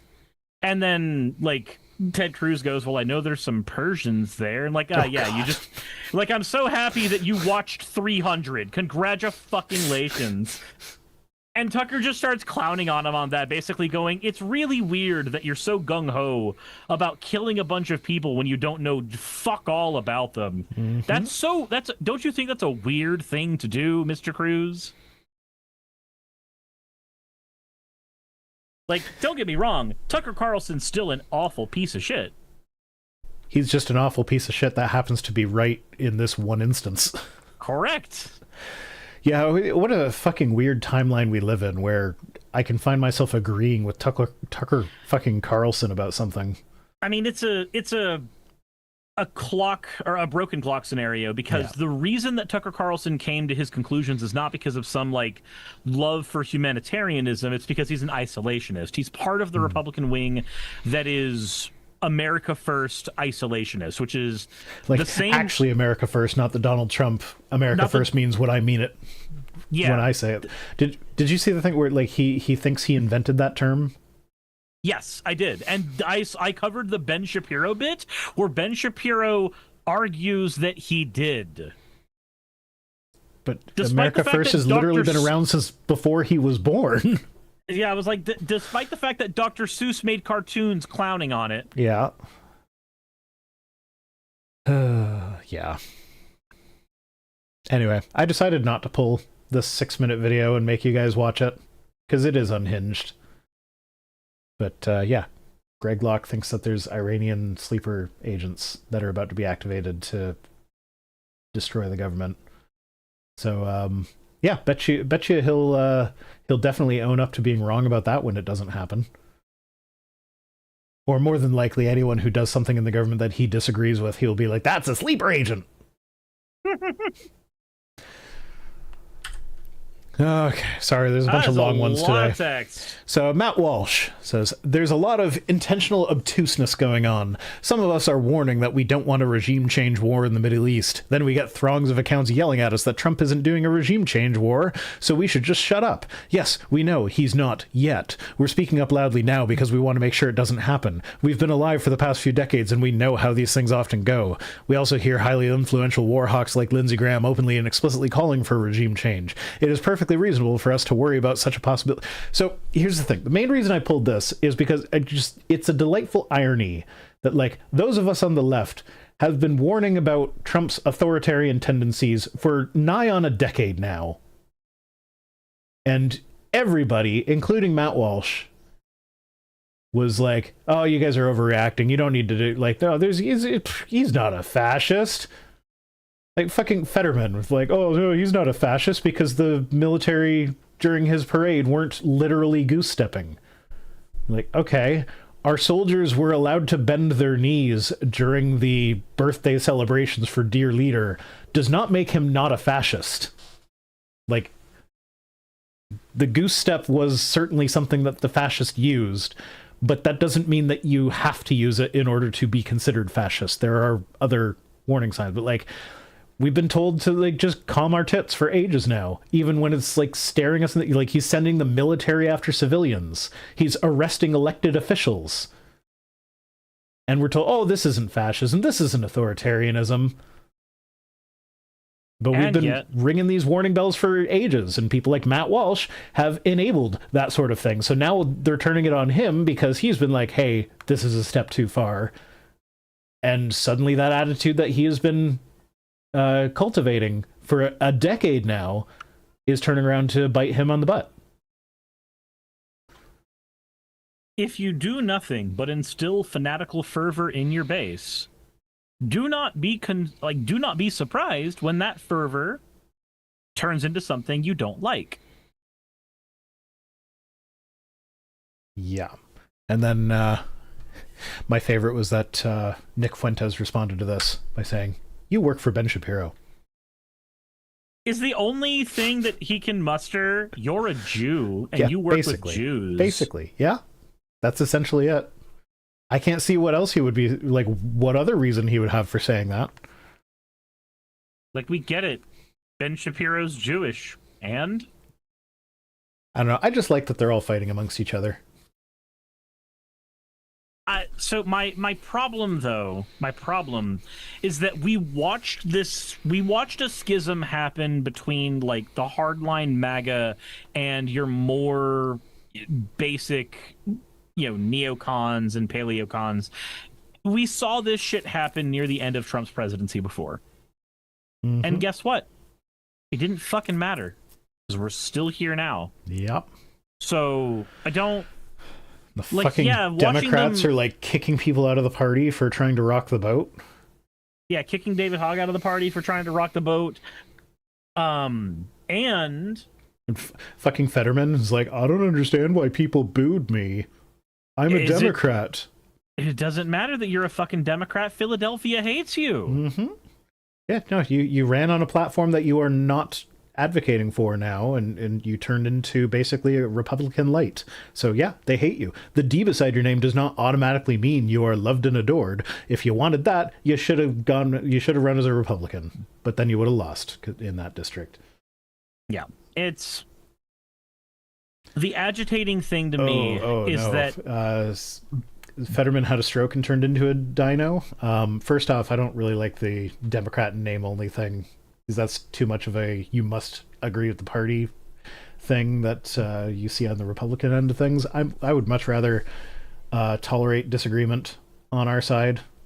There's if you go to the channel Some More News, they did a whole thing on Fetterman and how he's been like this the entire time. He just pretended to be progressive to win the election. And then as soon as he won the election, he went back to being exactly what he was before he was running. So Yeah, no, the stroke had nothing to do with that. He's always been this way. I guess we could use like progressive in name only, but at that point we're still. I still don't like utilizing we're still the just same. No true Scotsmaning. Like I've used the term dino before unironically, and I'm still probably going to use it in the future. But I can understand that like it literally just looks like no true Scotsmaning. Yeah, it's not even about that. It's well, I mean, yeah, I guess it is kind of no true Scotsman. It's like, if you don't agree with my positions, then you don't get to use the party name. It's like, one of the things that we value on the left is diversity. And like, yeah, there are going to be people that are not as far left as us. And that, like, it's okay to allow the centrists to call themselves Democrats. I want to agree with you, but I have a hardline stance. If you're a Democrat and you are not in favor of trans rights, I just don't fucking want you. Oh yeah, absolutely. I agree with that. I'd rather see you bite a curb than be you're still politics. registered as a Democrat, but fuck off. Just switch it to an R already. Like there are certain hardline issues that I'm willing to be a stick in the mud about. Yeah. Yeah. Okay. Marjorie Taylor Greene said, "How easily they forget. There is only one king, Jesus," and posts a screenshot of a CNN article from 2012 that was, the headline was, "Liberals want Obama to be a king, not a president." So I read the article. Basically, Obama had an approval rating of 70% among Democrats, and of the 30%, they were like, oh, these 30% don't think he's doing enough, so they want him to be a king. So it was very much a like, oh, he's not working fast enough for people, so what do you want him to do, be an authoritarian? It's not that anybody actually came out and said, I want him to be a king. Unlike Trump, who has posted memes about him becoming king.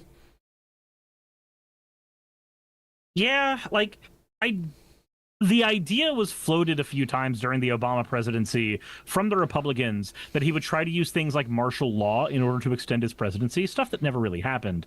Whereas Trump has repeatedly flirted with the idea publicly of getting a third term. There's a very big difference here.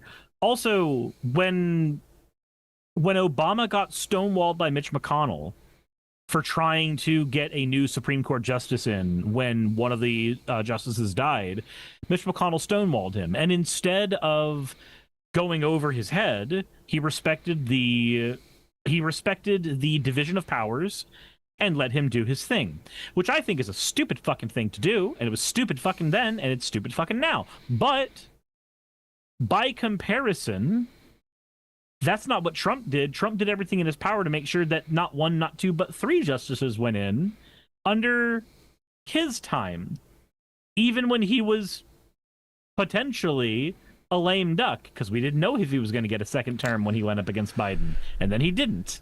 Yeah. So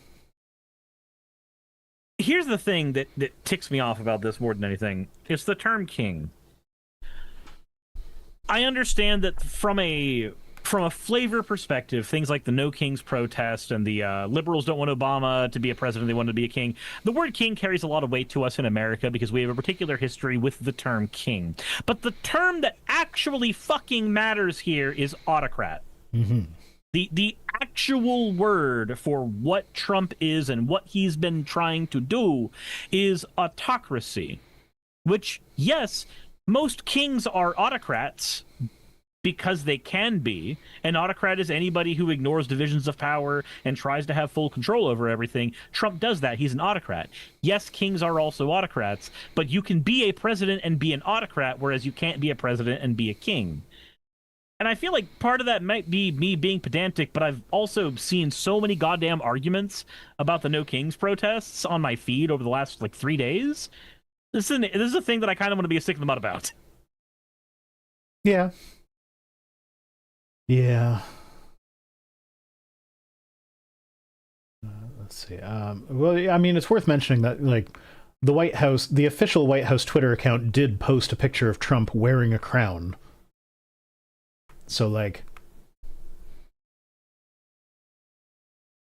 as much as we can say, like, hey, we would have liked it if Obama did things in a more direct way that could have, you know, looked authoritarian. It's another for the actual official White House thing to be like, let's just post a picture of our guy as, like, dressed up as a king. Well, he's floating the idea of a third term.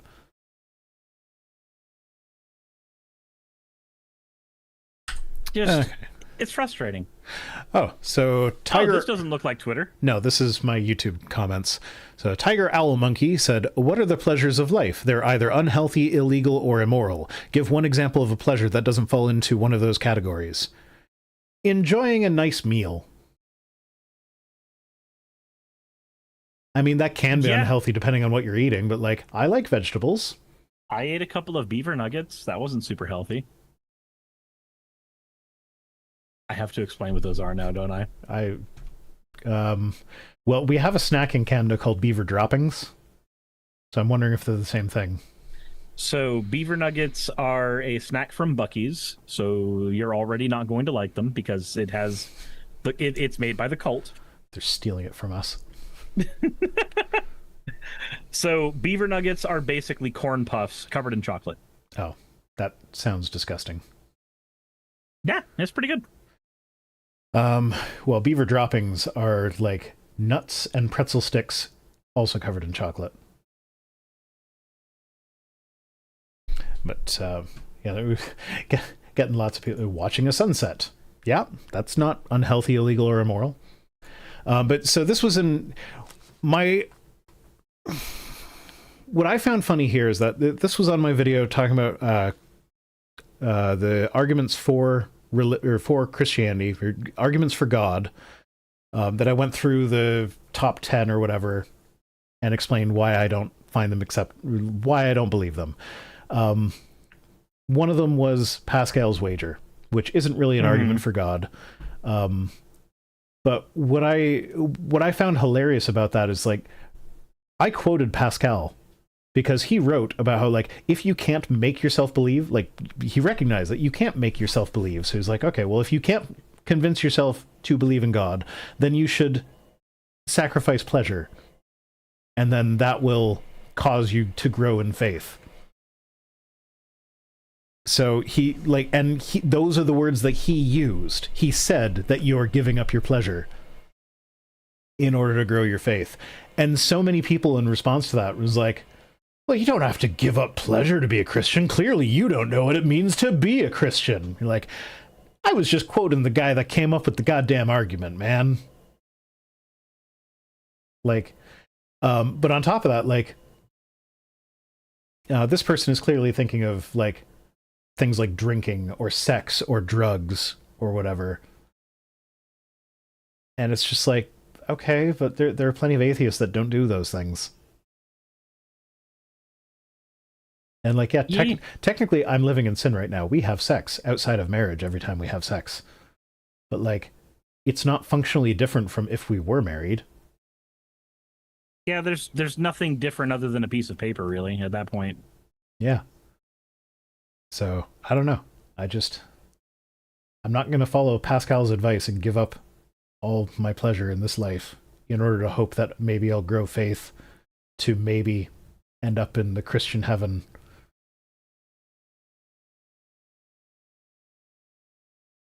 But, yeah.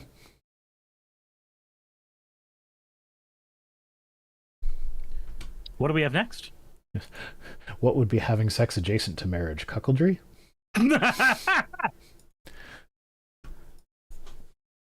Yeah, would be. Maybe.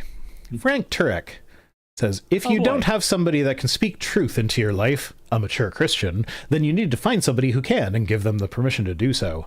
So what, am I just going to go to a random pastor and just be like, I need you to humiliate me. Tell me God doesn't like me. Tell me God doesn't like what I've been doing, please. Humiliate me, Daddy. I need you to know that God knows that I know what God knows I should be doing. Yeah, no, I'm just thinking of, like, my relationship with my partner. She is not afraid to tell me when I'm being dumb. So like, yeah. I just don't understand. Like, please go find a mature Christian. Frank, you're not my idea of a mature Christian. You're not. You're my idea of an uppity snob. Hey, he's still the guy that, like, it just baffles me that, like, if I go too long without covering him on my channel, I'll inevitably get comments from people complaining that I'm afraid of the heavy hitters like Frank Turek. But, like, he's such a fucking idiot. Like, just, like, I don't know. It defies explanation here. Like, every time I've covered him, it's just been like, no, he's, like, so wrong. He's so very wrong. He's so obviously very wrong. How did he miss that? Now, maybe he's not stupid. Maybe he's not an idiot. Maybe he's just a liar. That's possible. I think he knows his audience and knows that it's what makes him money. That's where I'm gonna sit.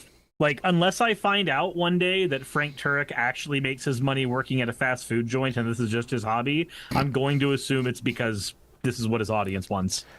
Yeah. Well, what I find funny, there's a video where he talks. So I have him in my what I call the genocide montage, where like anytime the moral argument comes up, Christians or the apologists are always like, well, like, instead of actually saying whether or not they think genocide is morally acceptable sometimes, they will instead pivot and be like, oh, well, how do you say that genocide is wrong without a god?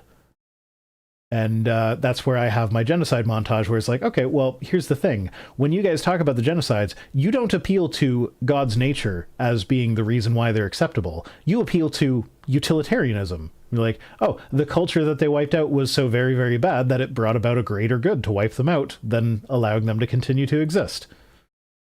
That is inevitably the excuse that they give. They won't say it so plainly. They'll just describe the bad things that the culture did. And Frank is in that montage talking about how, like, oh, they were sacrificing their babies on the molten hot god Molech. And so that was terrible. So, and they had 400 years of warning, but they kept doing it. So eventually God had to send the Israelites in to put a permanent stop to it. It's like, okay, that's utilitarianism. Yeah, that is you saying that they brought about a greater good. And then he has a video where he's like, someone asks him about that. He's like, okay, well, you give a utilitarian excuse for this. And he's like, I'm not saying that God plays a utilitarian game. I'm saying that God brings about a greater good through these bad actions. And it was like, my God, Frank, that is what utilitarianism, that is definitionally utilitarianism. And it's, I don't know, it's just so beautifully, beautifully stupid. How can you say genocide's bad when you actually think genocide's good? Yeah, and that's the thing, because like when you hear apologists bring up, like, when they want to make the point that everybody has the same sense of morality, they will always bring up something shocking. And it's almost always torturing babies for fun, which is another thing that I have a montage of several of them saying that. And the reason I suspect for that is because, like, you can't use genocide as the example, because even though most people around today would be like, yeah, genocide is bad, they would agree with that, they can't use that as the example because God does genocide sometimes. So it clearly can't always be wrong. And torturing babies. Okay, well, God once tortured a baby to death in order to punish that baby's father. That was when King David raped Bathsheba.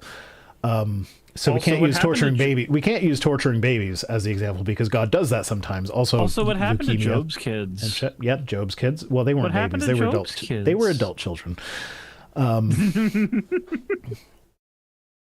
So we can't use torturing babies. So what about torturing babies for fun? God doesn't do it for fun. So that can be the thing that we go to. So like it's quite telling that they have to add the for fun modifier there, because anything less than that, and it's like, oh, that's a thing that your God did. So you believe that is right at least some of the time. It's just torturing babies for profit is all right if you're indifferent about it, though. I guess. That's capitalism, baby! Woo! And Frank is the last one today, so we are done. We didn't even have a K-Swords today. No, K-Sorbs was just... K-Sorbs was just like Boring. posting... He was posting other people's things being like, what do you guys think about this? It's like, okay, Oh. that doesn't really lend itself to the format of the show. No, not really. I mean, technically, we could say what we think about. Yeah, but Things. then what's the point in having the K-Sorbs tweet? I would just pull the original tweet in that case. What do you guys think of this? I don't know. I think K-Sorbs is an idiot. And of course... disappointed!